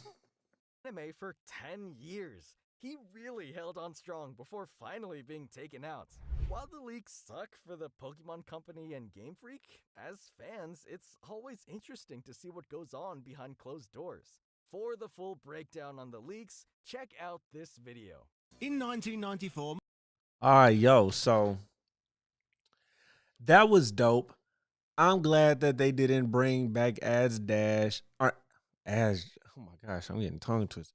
I, I'm glad that they did not bring back Ash's dad. He's a deadbeat, okay? And he ain't been part of his kid's life. So, like I said, leave him out. All right, let's keep it pushing. Angel Knot. All right, so this is We Wanted This Bad. Power Rangers. Oh, hold up. Power Rangers Changed the World by Top Hat Gaming Man. I love his videos. All right, let's go ahead. Mighty Morphin Power Rangers turned morning television for me into the most adrenaline-fueled part of the day. I stumbled out of bed still in my pyjamas, eyes half open, only to be jolted awake by the epic theme song. Forget cereal, the real breakfast of champions was watching spandex-clad heroes karate chopping sparks out of rubber monsters. 1 minute you're groggy and yawning, the next moment you're fly kicking the air and spilling your orange juice everywhere because it's morphin time. Each episode delivered everything a kid could dream of: over-the-top martial arts, epic robot brawls, and villains who behaved like they were competing for most dramatic pose at a costume party gone wrong. The special effects were delightfully cheesy, and the costumes looked like someone raided a spandex warehouse. Yo, I'll say this every time we do a Power Ranger video and they show the Green Ranger, okay? When he came on the scene and he yanked them Power Rangers out of the Megazord, that's probably hands down one of the coldest moments on TV. That's like, I'm not even joking when I say this. I'm not even joking. That's like dag near equivalent to when Walter White said to Skyler, I am the danger. Yo, that was so cold. But none of that mattered the moment the Megazord rolled onto the screen. Morning TV wasn't just about cartoons anymore. We got 20-minute live-action blockbusters every single day, and by the time the credits rolled, we were practically hypnotized, already rehearsing the perfect plea to our parents to buy us flip-head action figures that morphed with the press of a button.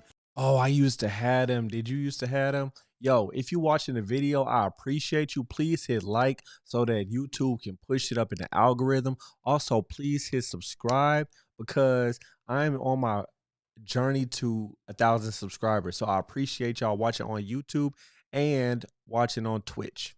Plastic Megazords that combine just like on TV, bed sheets with the coolest Ranger poses, lunchboxes that instantly made everything taste better, and of course, the video game.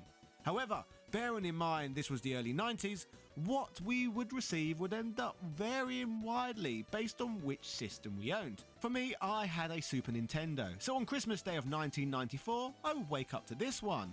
So with that said, join me today as we take a nostalgic look back at this title and discuss how well it managed to deliver on the huge amount of hype that surrounded it.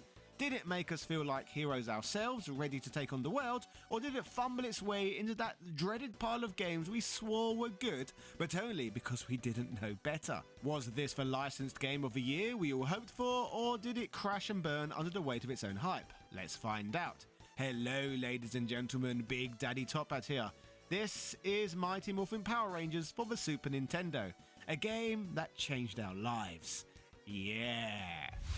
The 16-bit generation was absolutely glorious, wasn't it? It gave us a golden age of gaming that many of us still cherish to this very day. What makes it even better is that today's developers are once again tapping into that magic, delivering modern titles inspired by the era when, in my opinion, gaming was at its peak. Speaking of video games of this style, I can hook you up with a massive discount on some of the best retro-themed games around. 70 guidance you can score up to round.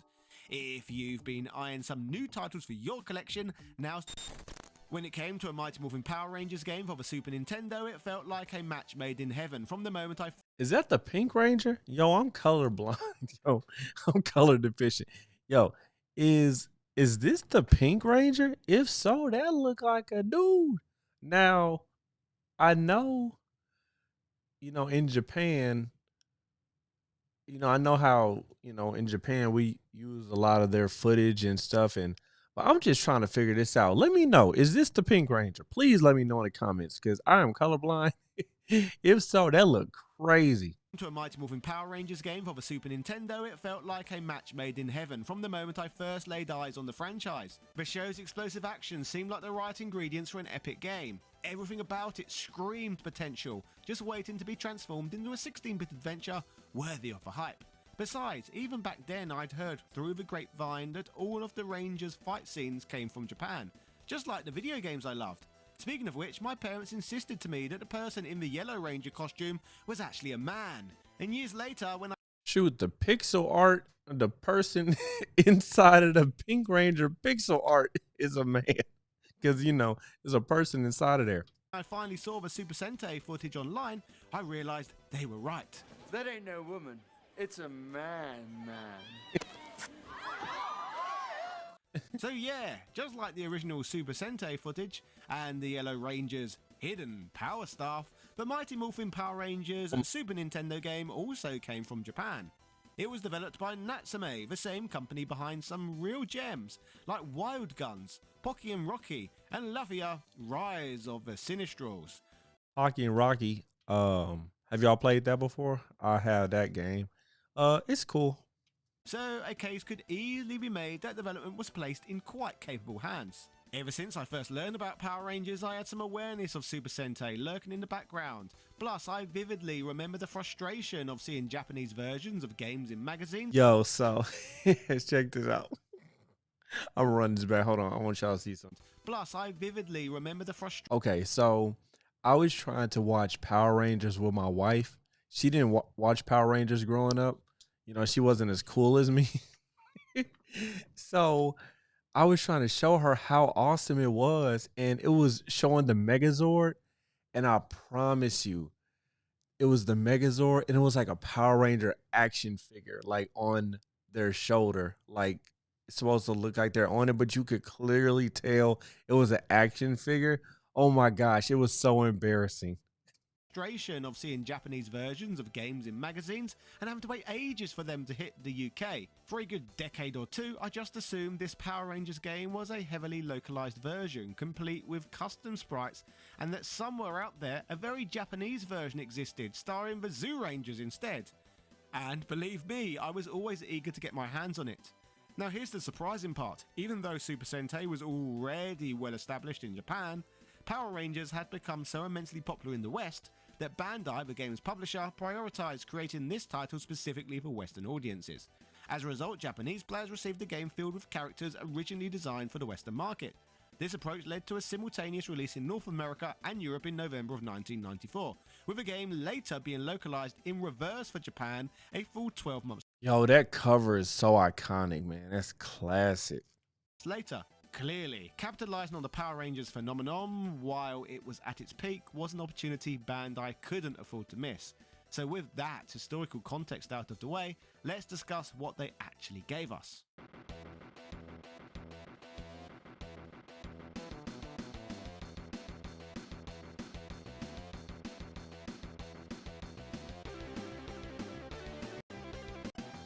Rangers. I'll skip past that because I don't know if it's copyrighted. Theme song. A tune that remains fondly remembered and celebrated over 30 years later. The addition of actual vocals made it even more special, especially since voice sampling in Super Nintendo games was still relatively uncommon at the time. It created a sense of excitement and anticipation before we even hit the start button, and that was appreciated. After a brief scene showing the 5 teenagers with attitude, looking worried at Rita Repulsa looming menacingly in the sky, we're taken to the character select screen. Here we can choose which of the 5 unmorphed rangers we want to play as Yo, these dance moves is on point. Let's run that back. before commencing beat 'em up style side scrolling. We can choose which of the 5 in the sky. We're taken to the character select screen. Here we can choose which of the 5 unmorphed rangers we want to play as before commencing beat 'em up style side scrolling gameplay. As for the core gameplay itself, we first had to play through 5 main stages, the perfect number to give us the opportunity to get the feel for each ranger in a single playthrough. The newest Power Rangers game, Rita's Rewind, has come under fire recently for featuring little to no diversity from ranger to ranger, but retrospectively this Super Nintendo game provided a little more depth in options in terms of movesets. Jason, Kimberly, Zack, Trini and Billy offer subtle differences in their combat styles and abilities, though it must be said that the overall mechanics are similar from character to character, but each ranger has unique traits in terms of speed, reach and attack style. Jason, the Red Ranger, is the most balanced character, offering a reliable mix of power and speed. His attacks are straightforward, making him an easy and effective choice for beginners. When morphed, he wields the Power Sword, giving him solid reach and damage output. Kimberly, the Pink Ranger, stands out for her speed and agility, making her the fastest of the group. Her graceful, quick strikes compensate for a lack of raw power. In her morphed form, she can use a power bow. Yeah, so that is the Pink Ranger. Man, she look muscular. Zack, the Black Ranger, brings a dynamic acrobatic fighting style to the mix. His attacks flow smoothly, incorporating dance. Not saying women can't be muscular, but they got her looking like a bodybuilder, man. Not saying women can't be bodybuilder. I'll be able to stop. I'm gonna get myself in trouble. Like motions that reflect his energetic personality, a style he refers to in the show as hip-hop Kido. When morphed, he fights with the Power Axe, balancing reach and power effectively. Trini, the Yellow Ranger, offers a versatile combination of agility and strength. Her quick and efficient strikes make her a solid choice for close-quarter combat. Morphed, she wields the Power Daggers, relying on rapid dual weapon strikes to take down enemies. Billy, the Blue Ranger, focuses on precision and range. He moves slightly slower than the others, but compensates with deliberate controlled attacks. In his morphed form, he uses the Power Lance, which provides excellent reach and control during combat. I found the way he could spin, for example, to feel particularly satisfying. While the differences among the Rangers aren't drastic, these nuances in speed, reach and weapon style allow players to choose the character that best suits their preference. Whether they value speed, power or versatility, the most important thing is that children from the era could spend time playing as whatever ranger they favoured the most from the TV show.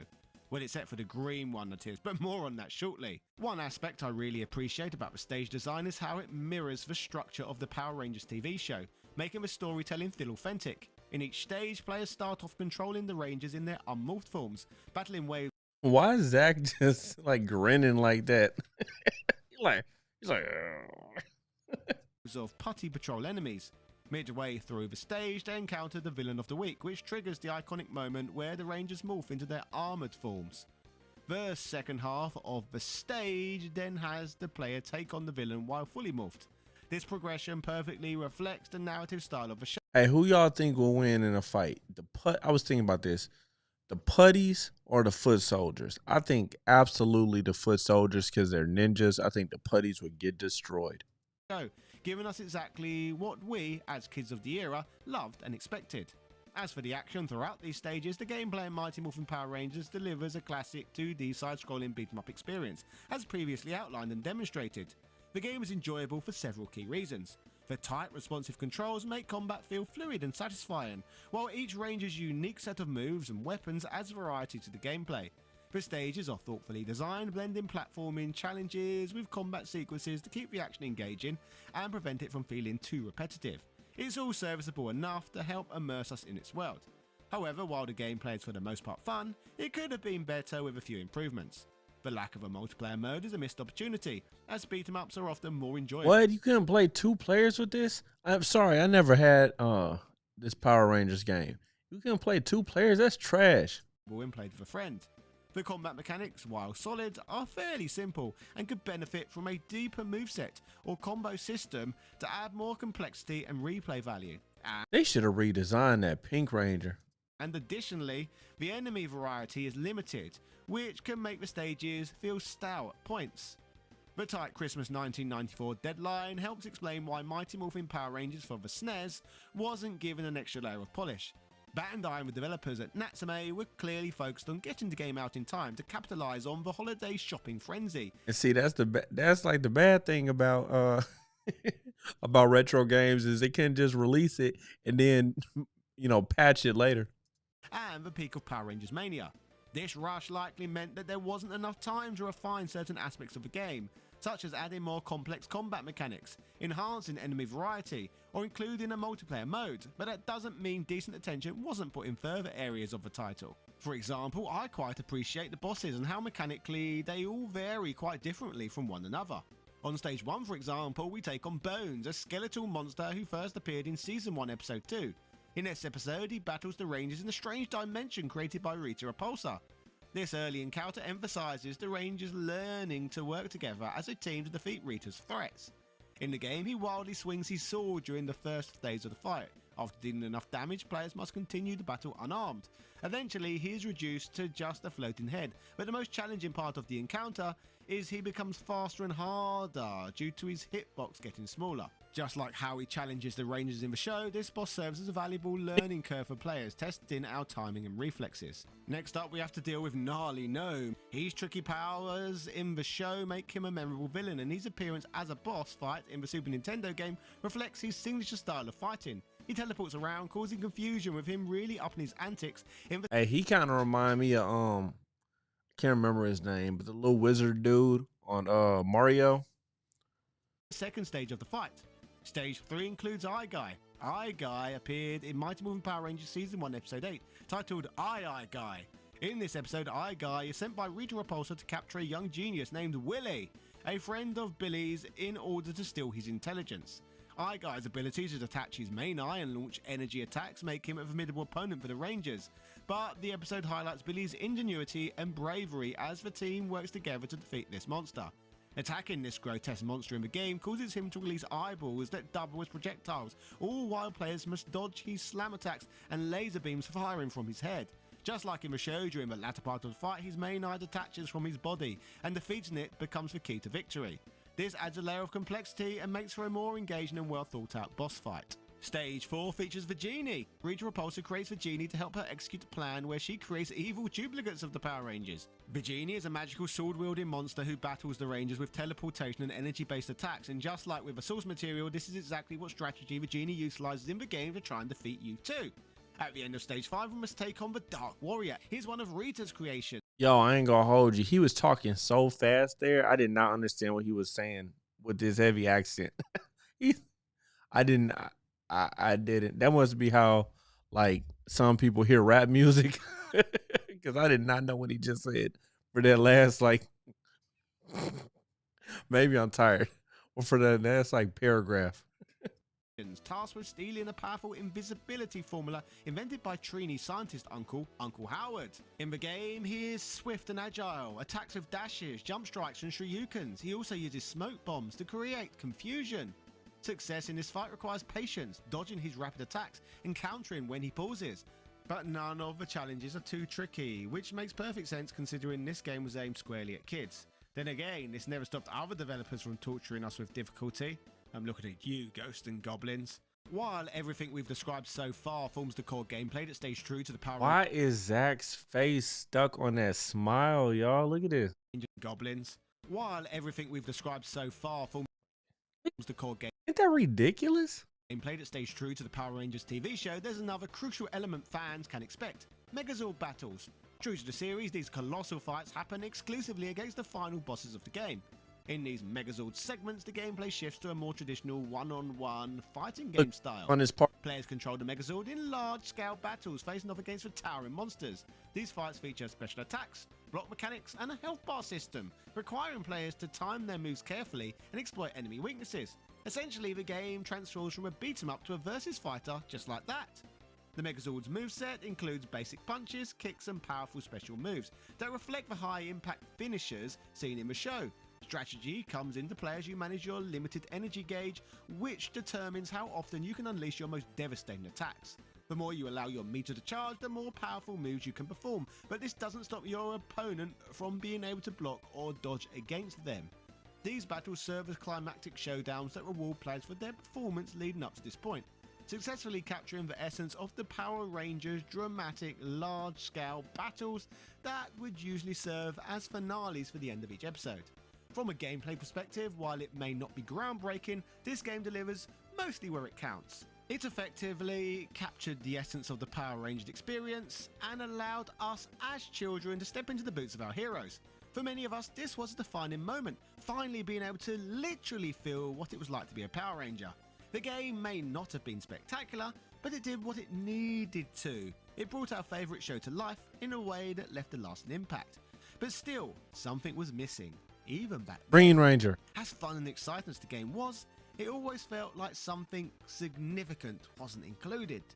For many of us who grew up with this game, that absence was hard to ignore. I'm talking, of course, about the lack of the Green Ranger. At the time, the Green Ranger was not only the most popular character in the series, but he has remained a fan favourite, even over 30 years later. His absence in this game wasn't just Let me show y'all something. Hold up.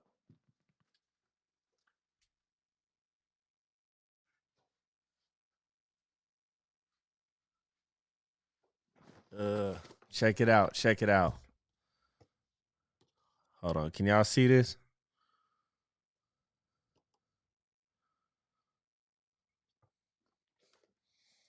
visible. It was downright disappointing.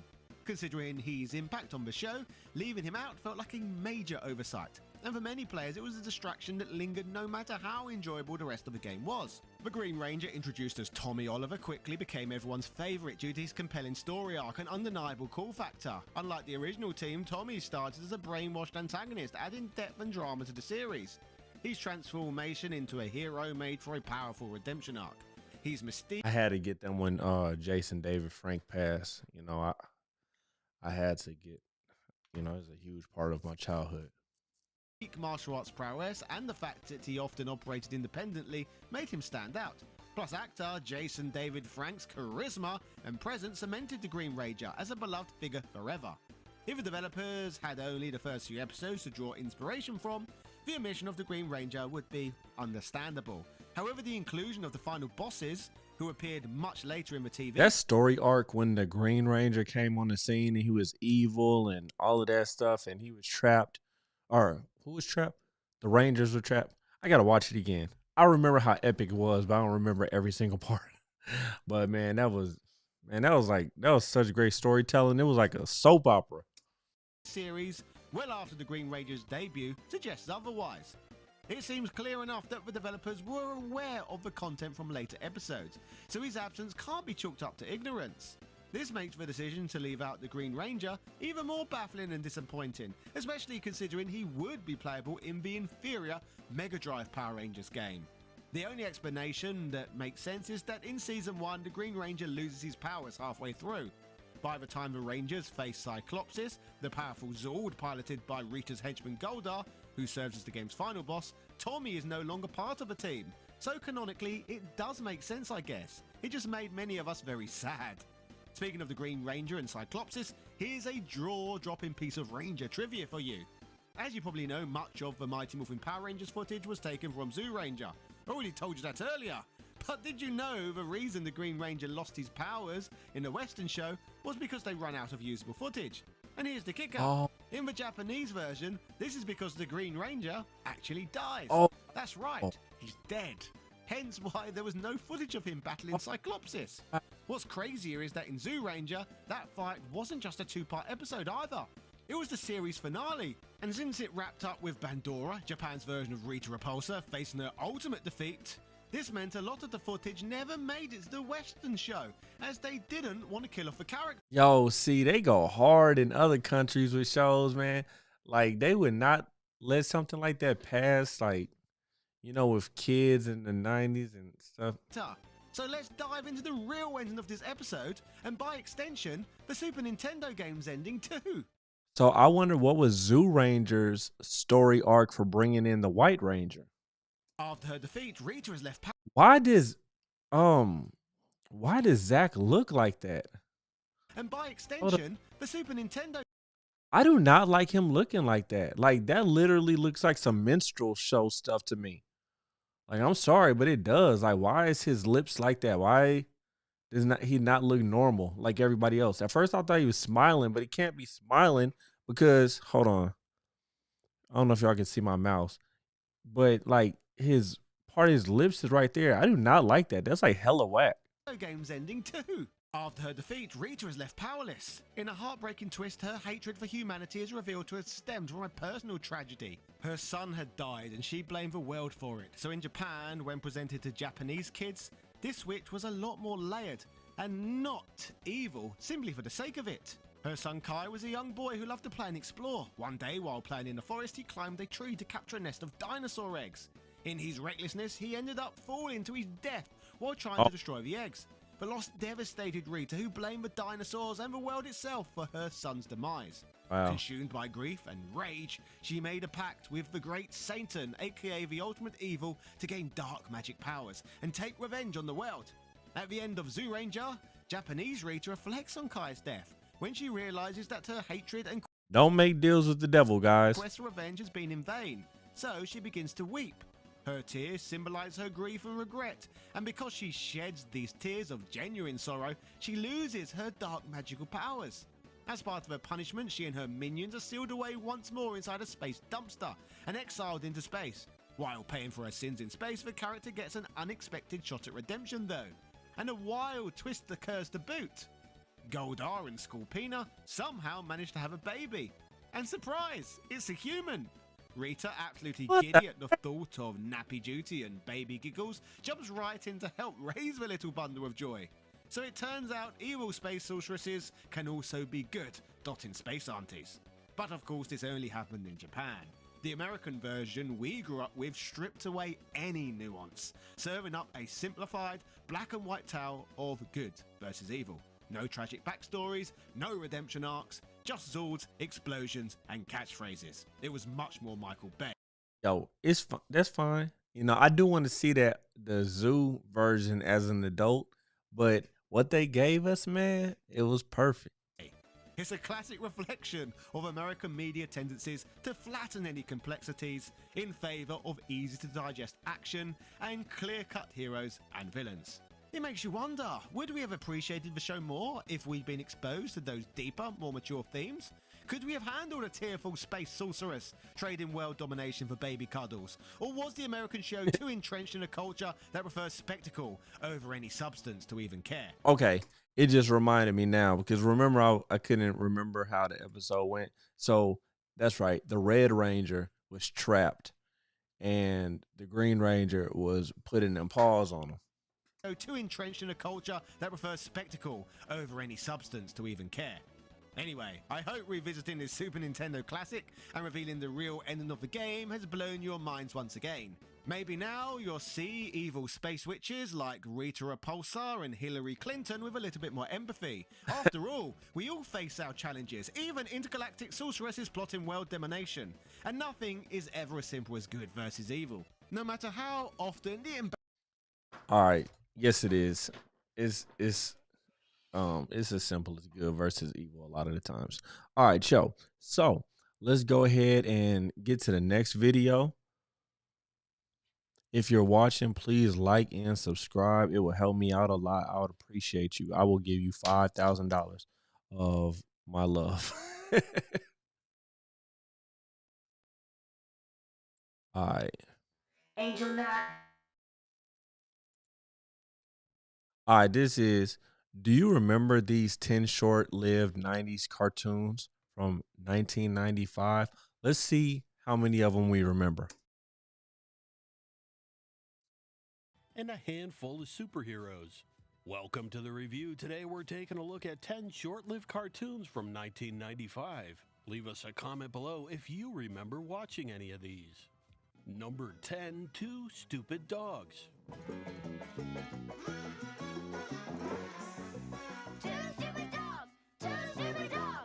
That big dog, he looks familiar, but I don't remember this title.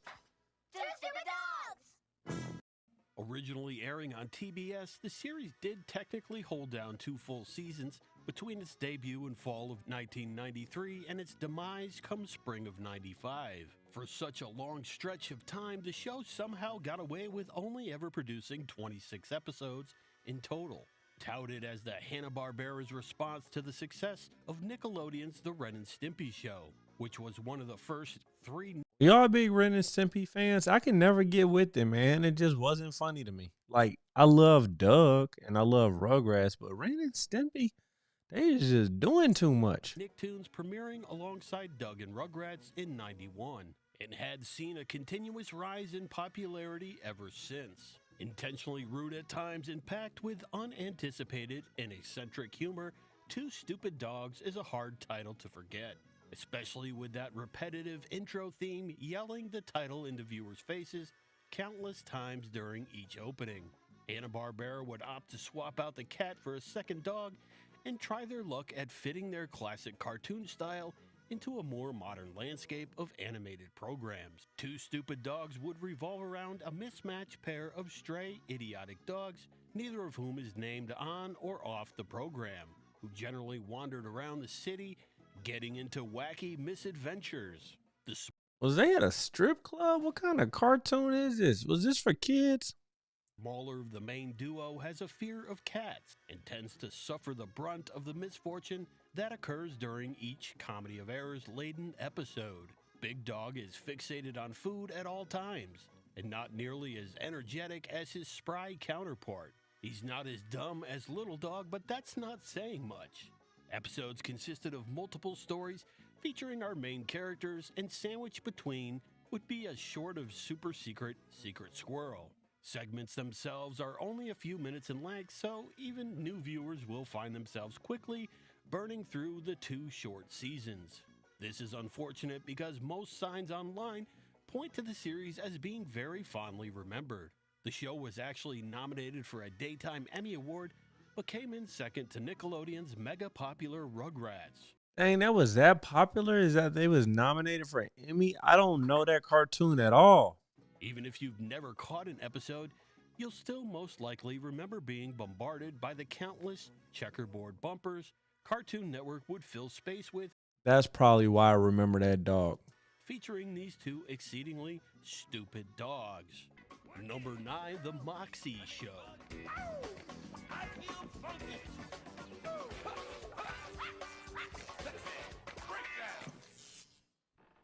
I don't know.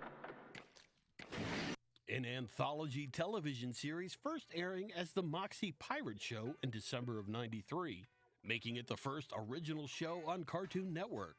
Up until then, it had relied solely upon reruns of old cartoons, since Turner Broadcasting System had launched the new network the year prior. On November 6, 1994, with the introduction of Flea, the show was rebranded and relaunched as The Moxie Show, and changed to a half-hour format. That's a full half-hour shorter than the previously Moxie Pirate. If y'all have seen this, let me know. Episodes would play on Sunday nights. Cartoon Network wanted to create both a mascot that would perform animated skits in between airings and a live host for special events. Enter Moxie, the anthropomorphic dog, voiced by the unmistakable and pitch-challenged Bobcat Goldthwait.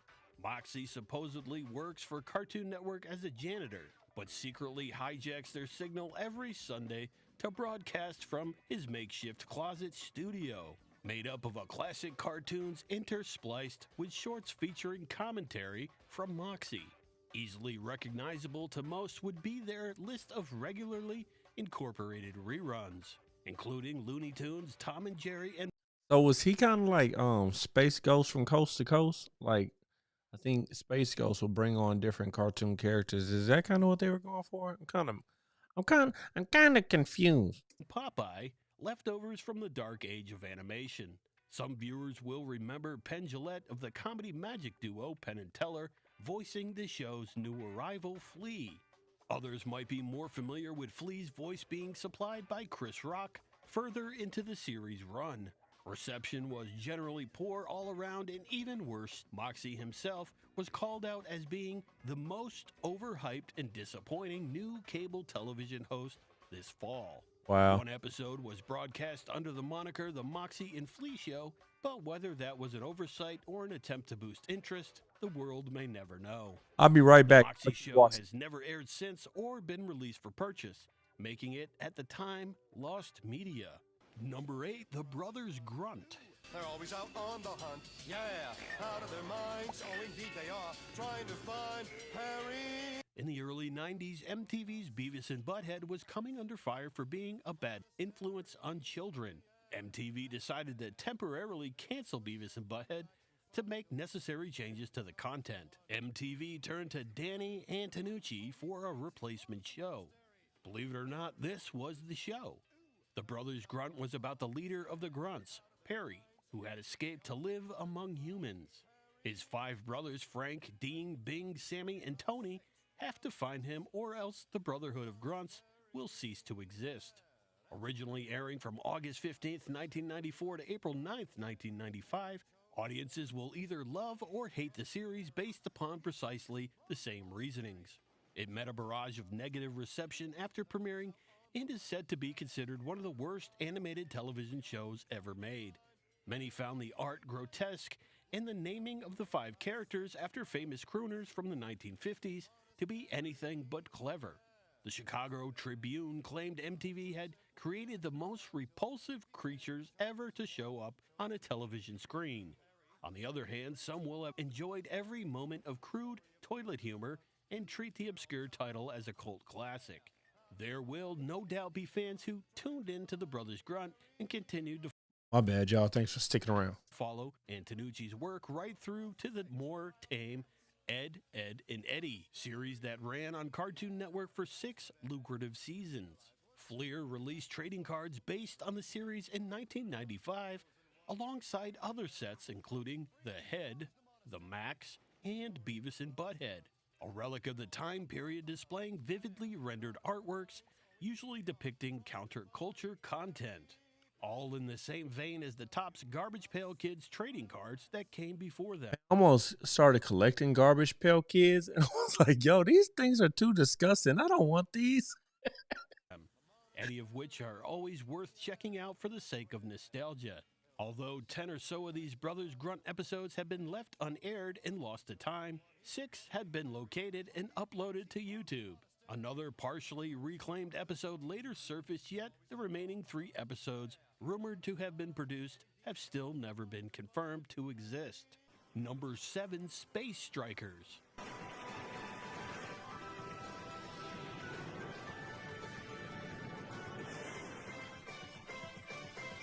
Based upon the treasured literary works of Jules Verne, particularly the book 20,000 Leagues Under the Sea.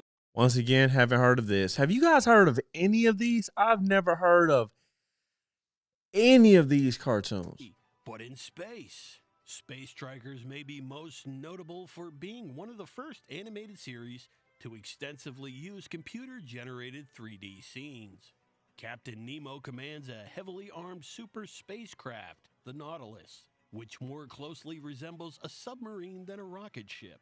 Utilizing their skills, he and his crew battle the dreaded Master Phantom and his evil minions, the Phantom Warriors, some of which include Ned Land, a fellow human, Dakar, a man from another planet who has been transformed to resemble a wolf, Jan Nick, a super intelligent alien dolphin, and a comedic 3-headed robot named Algren.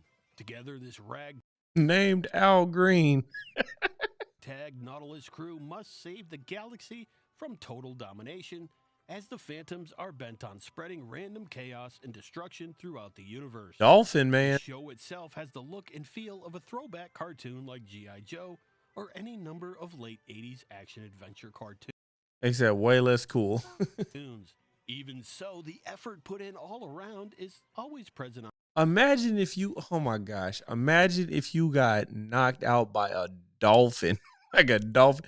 That would be so embarrassing. On screen, and there's very little point to when trying to figure out why the series was so short-lived. It simply couldn't. I can tell you it's because one of the main characters is a dolphin. That's not cool.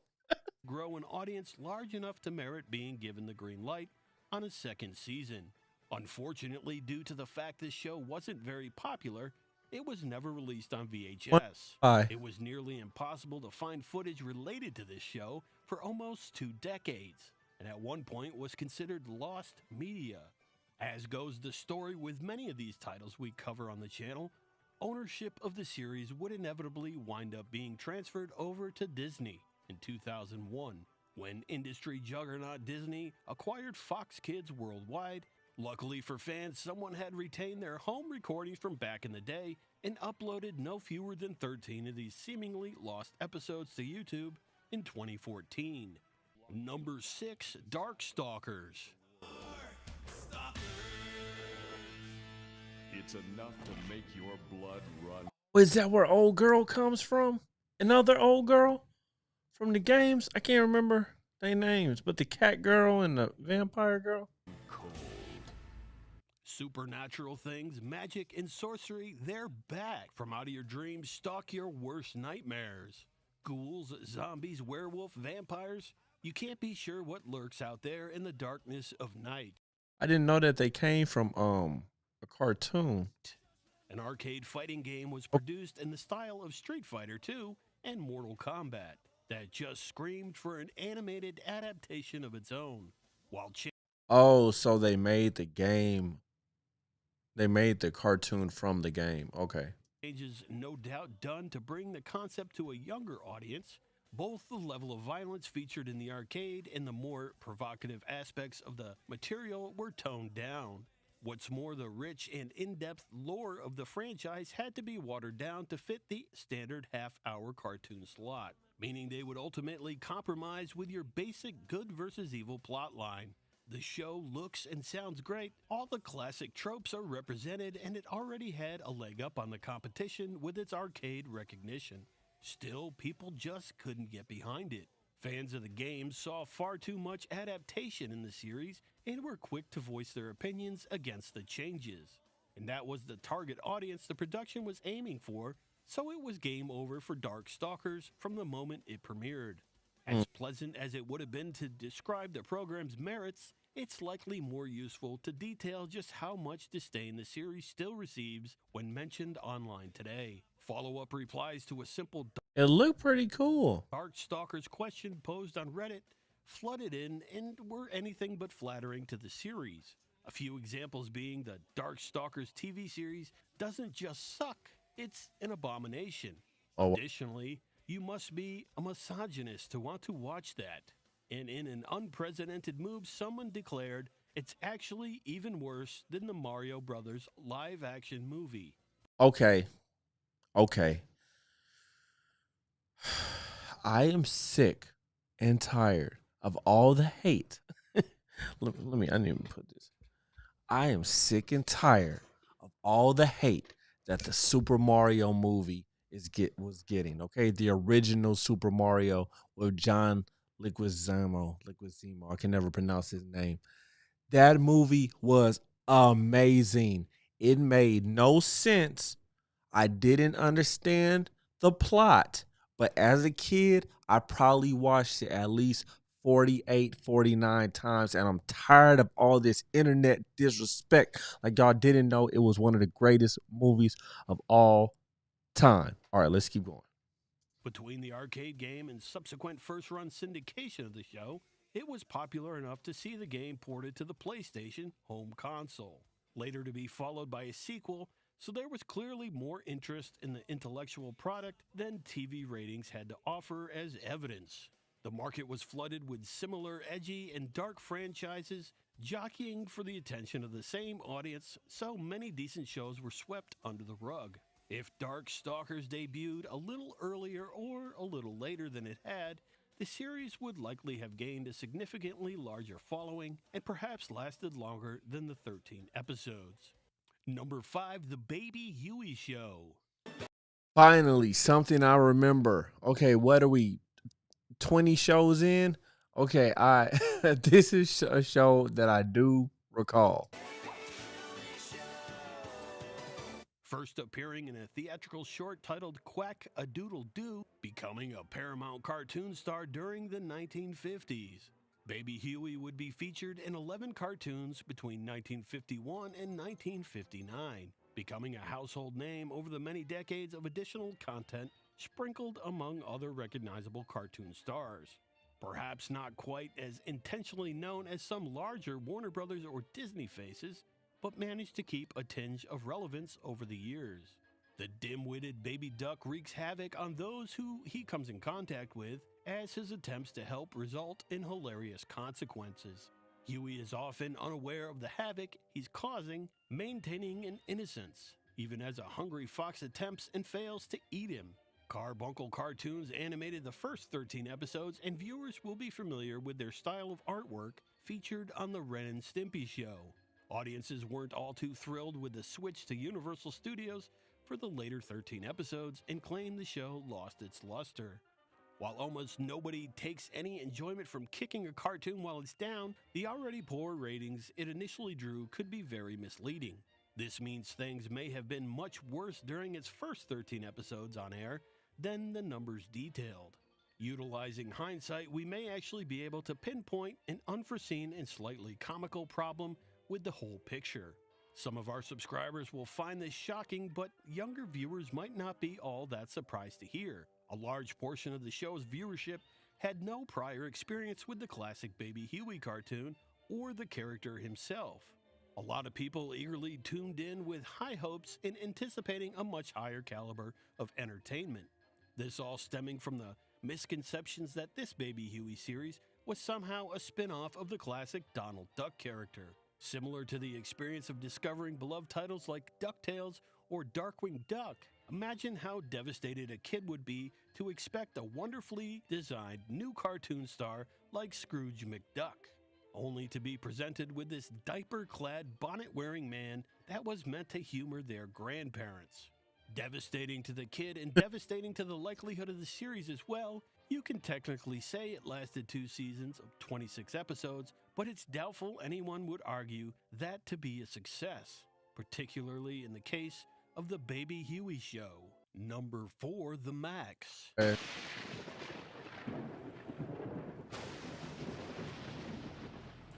From Image Comics and Sam Keith, a Michigan-born writer and artist. That character looks familiar, but I don't know what this is.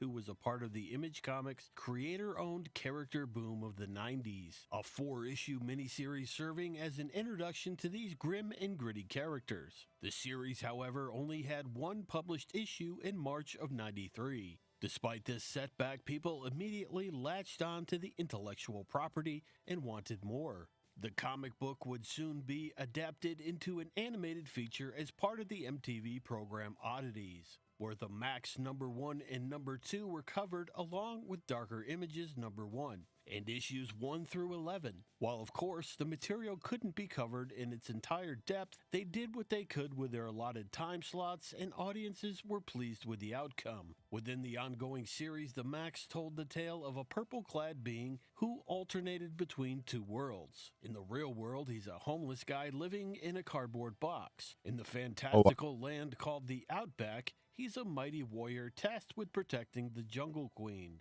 The Jungle Queen's alter ego is Julie, a self-employed social worker who has taken Max under her wing, bailing him out of jail and often letting him crash in her apartment. But both are being haunted by a serial defiler and killer named Mr. Gone. The animation frequently changes style, but this is done to show a change in perspective.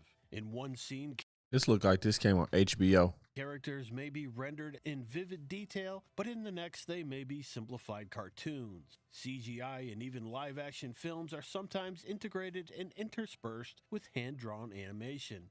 Critics have pointed out how much of the animation is based directly on panels from the comic. The Max remains a highly praised and discussed relic online today, as an ever-growing fan base of new viewers are introduced to the unique title.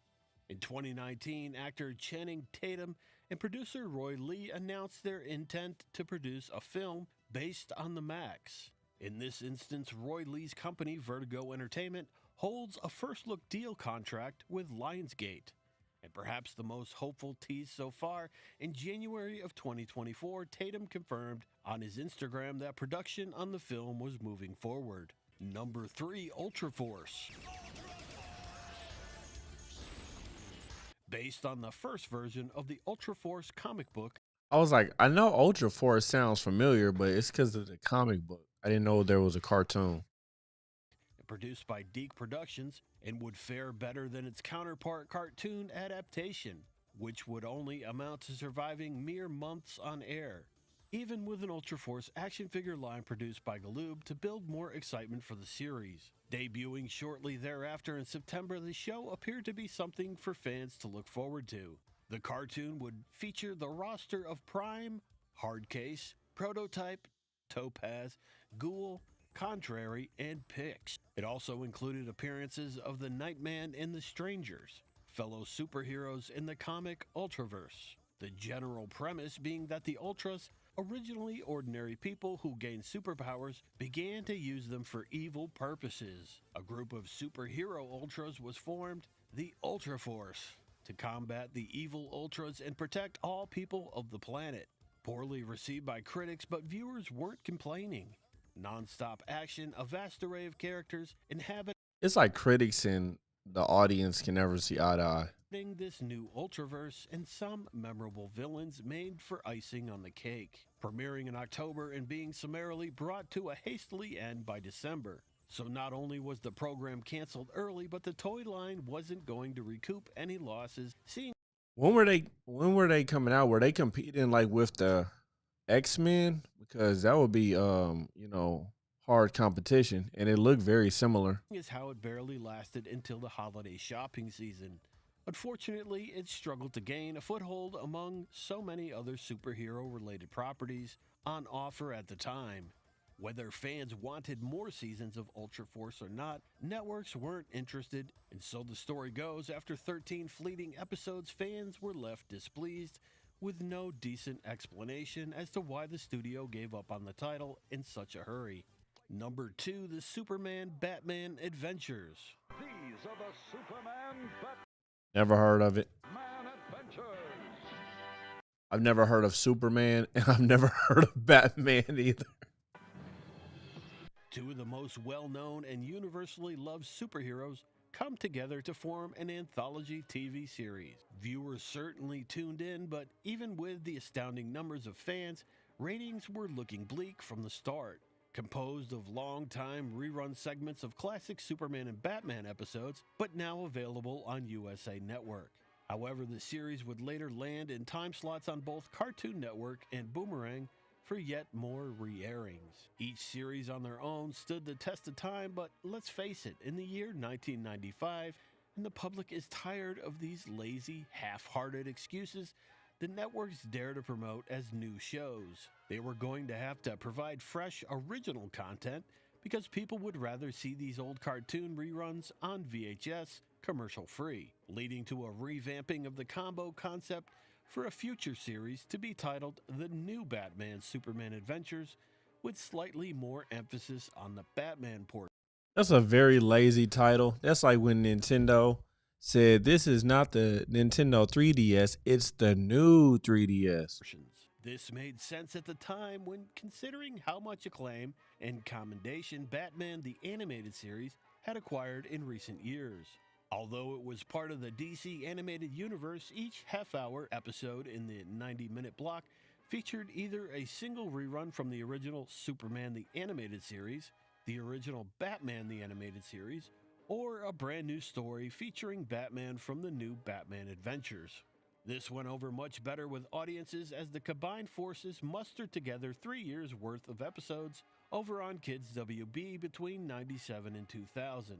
And Kids WB back then was lit, man. There was so many great shows on that. The sole reason anyone would be encouraged to repay the Superman-Batman Adventures a visit today will probably only appeal to the respective fandoms.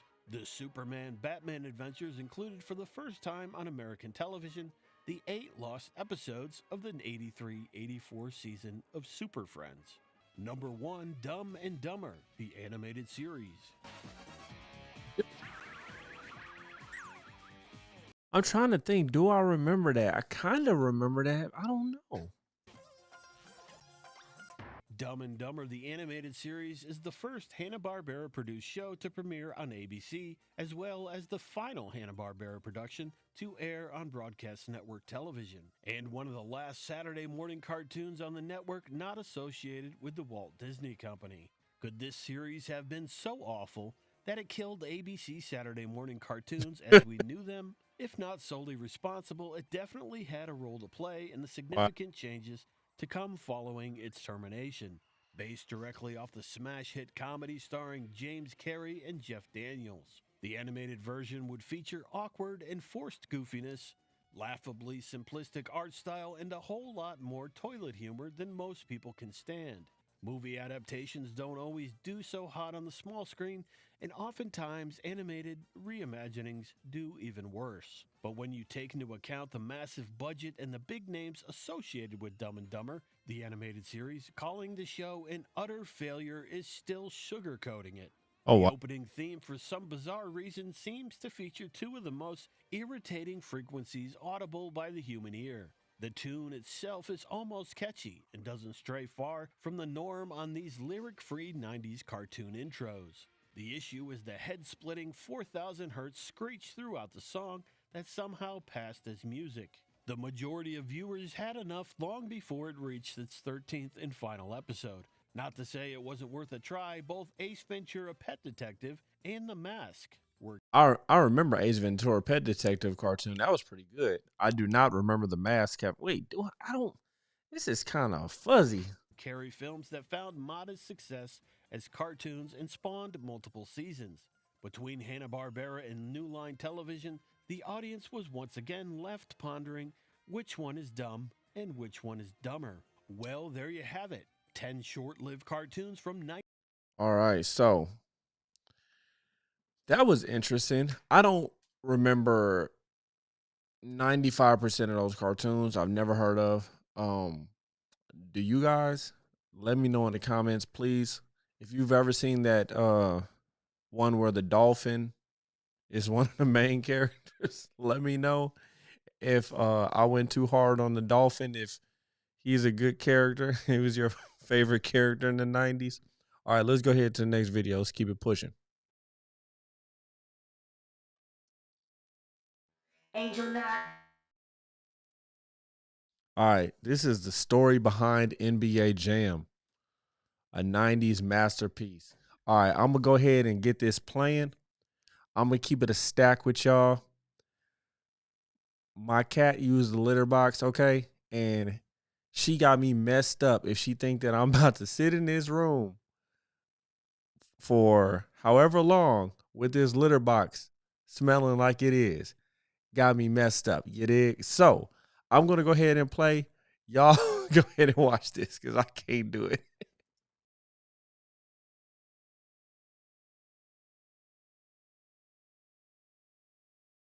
All right, yeah. So that was dope. That was dope. All right, let's go ahead to the next video. Let's see what we got. Angel Knot. All right. That's all right. Signing. You'd like to post. Hey guys, welcome back to Franchise. All right, so this video is titled The Last True Handheld Gaming Era, the Vita and 3DS. This video was made 2 months ago by a franchise player. All right, let's check it out. Let's see what he's talking about. You know, I love handhelds.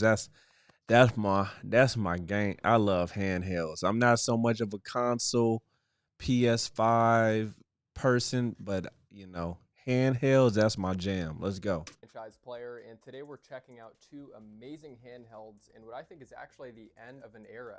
The 3DS and the Vita, I think, are the last true handheld era. I understand both of these aren't going to be like the last handheld gaming devices we ever see, but it was a generation that was really interesting. You started to have the emergence of smartphones, like iPhones started to pop off, Androids around this time, and people really thought that mobile gaming was going to just kill off handheld gaming. We're going to dive into this generation, going to do a deep dive on the 3DS and the Vita, games for each of these systems, what made these systems unique, similarities that both these systems actually shared with smartphones from around that time and vice versa. There was definitely a bit of crossover with apps and things like that and other features, but ultimately we'll just take a look back at how awesome both the 3DS and Vita both are and, still are to this day. So yeah, welcome to the wild world of Generation 8 handhelds. Now, the Nintendo 3DS originally launched, at least here in North America, on March 27th. So I want to say this. I have a 3DS, a new 3DS XL. I've never owned a Vita, nor have I ever played a Vita. They look super dope, but a lot of the games I've seen that go with it, I don't know if I'm really interested in. Give me some Vita game recommendations, and I'll go ahead and put them on my AYN Odin too. But I also want to put out that I feel like right now we are like in the renaissance of handheld gaming. I don't think that it's ended at all. I mean, if we looking at, first part, I mean, yeah, first parties, I guess we can call it. The major players like Nintendo and all them, maybe. But I mean, come on now. We got the Switch, which if you want to say, okay, well, that's not a handheld, that is a hybrid technically. Well, what about the Switch Lite, right? And then don't even get me started on retro handhelds. Like Ambernick is putting out a device every 3 days. Retroid, the Steam Deck, um, the AYN Odin, the ROG Ally. Like we are in a renaissance. So I definitely don't agree with the title, the last true handheld era. But I'm gonna let them cook. Of 2011, and I feel like I kind of always say this with all the older consoles I look at, but it's really hard to believe that it was that long ago. My bad. I'm sorry. I wonder if he knows about. I need to let him cook, but I wonder if he knows about all of these retro handhelds because not everybody knows about retro handhelds. Like if you are out in public and you are playing like a AYN Odin or something like that, like, oh, is that a Nintendo Switch? Like people don't know what it is. Or if they see you playing a Steam Deck, like a regular person, not like a crazy person like us who's like looking up this stuff on the internet and watching videos at 4 or 5 o'clock in the morning about this stuff, but like a regular schmegular person, when you pull out a Nintendo, I'm sorry, a Steam Deck, they're like, "What is that?" Like it's been so many people have said that to me. What was kind of interesting about the 3DS launch, and I don't remember this because I didn't have a 3DS until way later on, but these originally launched and retailed at $249, which seems kind of steep for 2011. And apparently there were some pretty bad sales numbers off the bat during that. So Nintendo was like, hey, 6 months later, let's drop the price to $169. And that really helped pick things up for them in the sales department. It's almost hard to remember a world before literally everybody having a smartphone. But during this era, late 2010, early 2011, I'd even say early 2012, smartphones were becoming more and more mainstream, more and more popular. iPhones were really hitting their stride. Androids were really starting to get out there and do some good things, especially Samsung. And I think Nintendo and Sony both were getting a little nervous. Hey, there was some good games on the Apple Store when like the first, second, third, I don't know about the first, but at least like the iPod Touch era, those games were classic. Y'all remember those? I remember Donut Games, man. They had so many good games. They had the little guys jumping off the Titanic onto the life lifesavers. And then you had the one game where you flick the uh trash into the waste paper basket. Those are some fun games. About what this could potentially do to the mobile gaming market. So I think that really pushed Nintendo and Sony, we'll get into that a bit later, but to go extra hard on development for these games and really make some special titles. The Nintendo 3DS library of games is insanely hard to beat. I mean, I'm a Vita lover, man, but hey, Nintendo did not play around this generation and dropped banger after banger. The Vita has a ton of good games too, and I'll go over that as well, but the 3DS titles were just insane this generation. But before we talk about the amazing library of 3DS games, I think Nintendo did an incredible job at making the 3DS really accessible to people from all walks of life, all ages, all backgrounds, and had pretty much a model for anyone. You had the original launch 3DS. That one's a bit smaller. I actually have never even played on an original 3DS. You have the new 3DS and the new 3DS XL. The new 3DS XL is the model I have. I personally love it. Yeah, me too. I play that to this day. Man, I tell you what, it's one of my favorite games on there, and I'll never hear anybody talking about it. It's uh is it Shotgun Clock? Hold on. I gotta look the name up. My bad, y'all. The new models have a more powerful processor, which is beneficial, and also has a C-stick, which could be nice to have on some games too. Nintendo also did a great job at having what I like to call budget models of the 3DS family, and you had the original 2DS, which a lot of people kind of joke around and they're like, hey, this thing looks like a door stopper. Gunman Clive. That's what it's called. Gunman Clive. That game is dope. It's like the art style is like drawn. It's super tight. Let me know if you ever played that. It's actually a pretty comfortable system. They're fairly affordable. So if you're wanting to jump into 3DS or to check out the 3DS library, the 2DS is a great way to do it. And then there's also the new 2DS XL, which still has the clamshell design with the dual screens, but there's no 3DS feature on either 2DS model, which for me is not a big deal. But if you are interested in playing some games in 3D, you might want to stay away from the 2DSs. Even though a lot of people had fear in this generation, they were like, oh my god, smartphones are going to have incredible games and they're going to kill off handhelds. I mean, the 3DS did not play around. They had basically these new and improved Nintendo 64 titles, which would blow any mobile game out of the water back then. I mean, even today, in my opinion, you had legendary games like, Majora's Mask, Ocarina of Time, Star Fox 64, just to name a few, which really showed that this handheld was a true powerhouse. Other than those new and improved Nintendo 64 titles that were now playable on a handheld, which was awesome for the time and still is today, you had a ton of original 3DS titles that were great in their own right. You had, in my opinion, I'm a little biased, dude, but Pokemon Omega Ruby and Alpha Sapphire. I love Gen 3, so it was really cool to see remakes of those on the 3DS, and they're some of my favorite Pokemon games of all time. With it being a new generation for Nintendo, of course, you had a new Mario Kart, so you had Mario Kart 7. I know it doesn't get as much love as Mario Kart 8, but I think 7 is still a fun game. You had Kid Icarus Uprising, Smash Bros. 3DS. Being able to play Smash on the go is insane, and definitely was for the time. Wasn't as good as the console counterpart, RIP to the Wii U, but Smash Bros. On 3DS is definitely a fun one. Xenoblade Chronicles 3D, Kirby Triple Deluxe is one of my favorites too, and that's a pretty cheap game. And you even have a game like And going on with what I was saying earlier regarding this being like the renaissance of handhelds, the fact that now that the eShop is no longer available and you can get the H shop and download all of these games that he's talking about, like this is the perfect time to be a handheld gamer. Metroid Samus Returns, so there was no shortage of great games to play on the 3DS.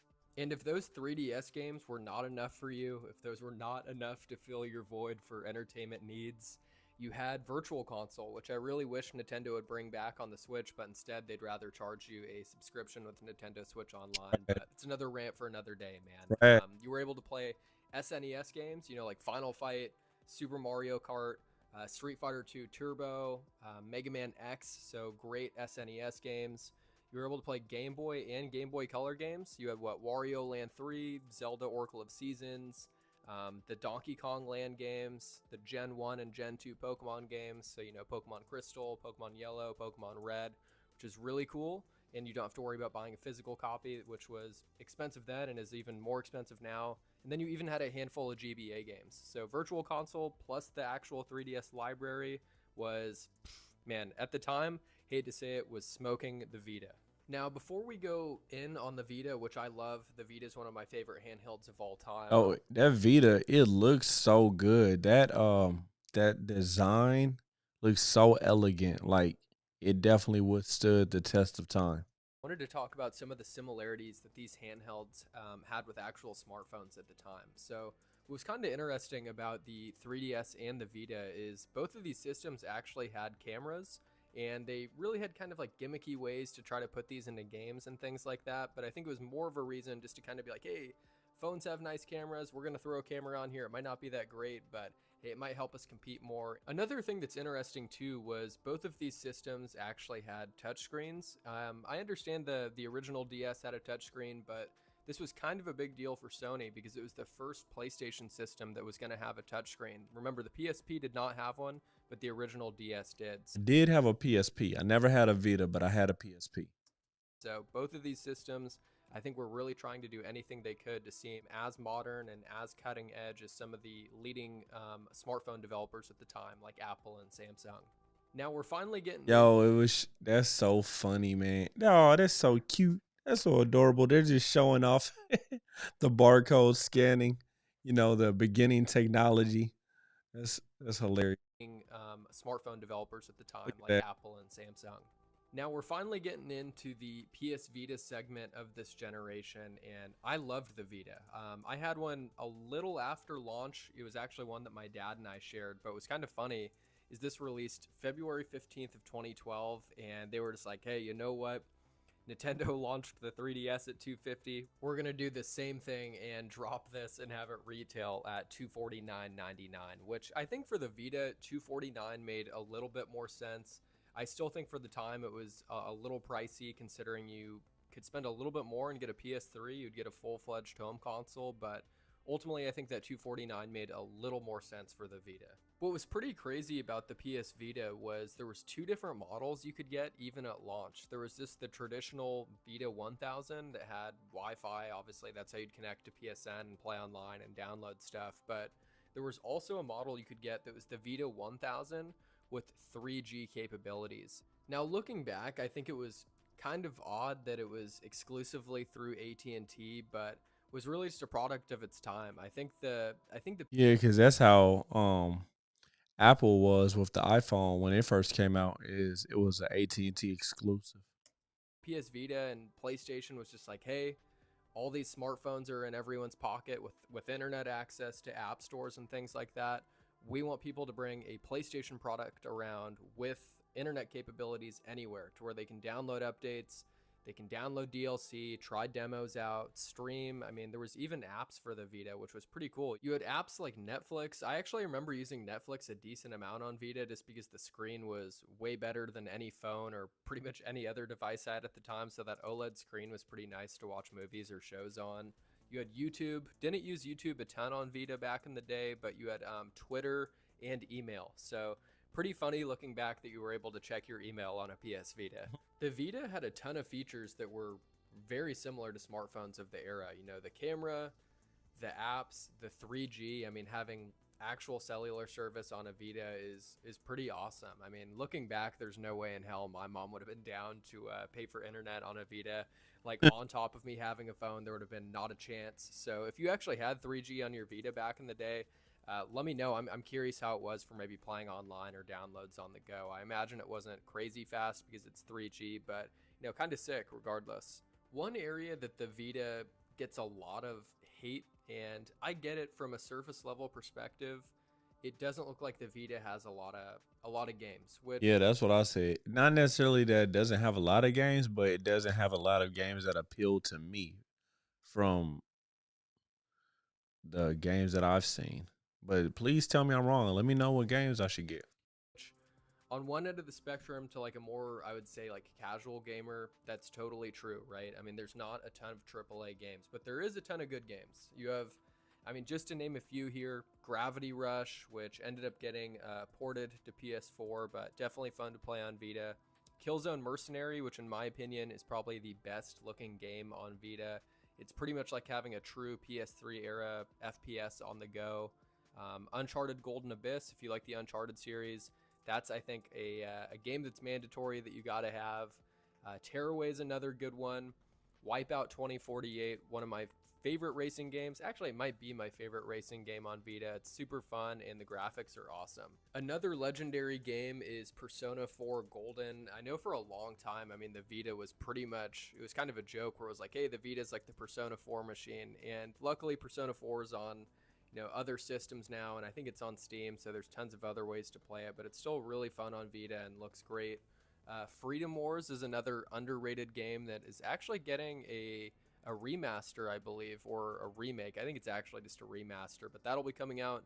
So if you haven't played Freedom Wars, if you don't have a Vita, highly recommend checking that out. And then, of course, what was also legendary about the Vita is you had the HD collections of those PS2 era games. So you had things like Ratchet and Clank, Jack and Daxter, Metal Gear Solid. So there's some great games that you can play from the PS2 era in HD on a Vita.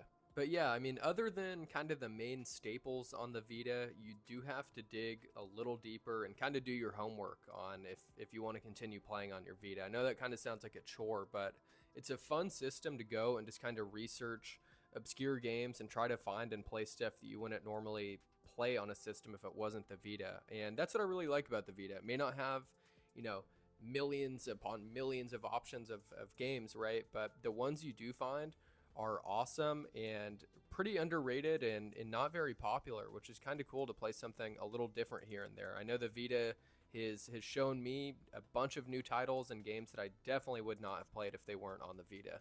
And if you're interested in checking out some more obscure games or underrated Vita games, I have a couple videos here on the channel of like PS Vita shmups, underrated games, some great arcade games on Vita. So if you're interested in that, scroll through the channel, you'll be able to find them. But in regards to models on the Vita, there was, unfortunately only that 1000 and then the 1000 with the 3G and the Vita 2000. So not nearly as many models as the 3DS, but definitely some pros and cons to the 1000 versus the 2000. I have a video on that on the channel as well, kind of going a little more in depth on the differences between the two. Personally, just to save you some time if you don't want to peep that video, I prefer the 1000 for the OLED screen, and it has a little bit more of a premium feel in my opinion. But yeah, that'll pretty much do it for today's video. I love the Vita, I love the 3DS. Out of the two, I probably like the Vita a bit more, even though there's some amazing games on the 3DS. But the whole reason I really wanted to make this video was basically just breaking down how special of an era this was for handheld gamers and just gamers in general. I know we have tons of other handhelds out there nowadays, but I don't think we'll ever see a generation like this again, or at least not for a really long time, where you have games specifically designed and built from the ground up for portable play. So let me know what some of your favorite memories are with the Vita and the 3DS. I'll do a video later on of the PSP and DS and kind of a look back at that generation as well. But I think this generation is, far enough back now where we can kind of look back and see, what went right, what went wrong, and yeah, I don't know. I'm pretty nostalgic for this generation, not as much as other generations, but overall, a great one nonetheless. And yeah, let me know some memories you have with the Vita or the 3DS, some of your favorite games. All right, yo. So, kind of like, I mean, he touched on, that there are other handhelds, but I feel like I said, we are in the renaissance of handheld gaming. I don't care what you say, there is a handheld for you. There are too many different options. Um, but yeah, yo, excuse me. But I appreciate you guys sticking around and tuning in. Um, Angel Knot. but I am going to go ahead and go to bed, okay?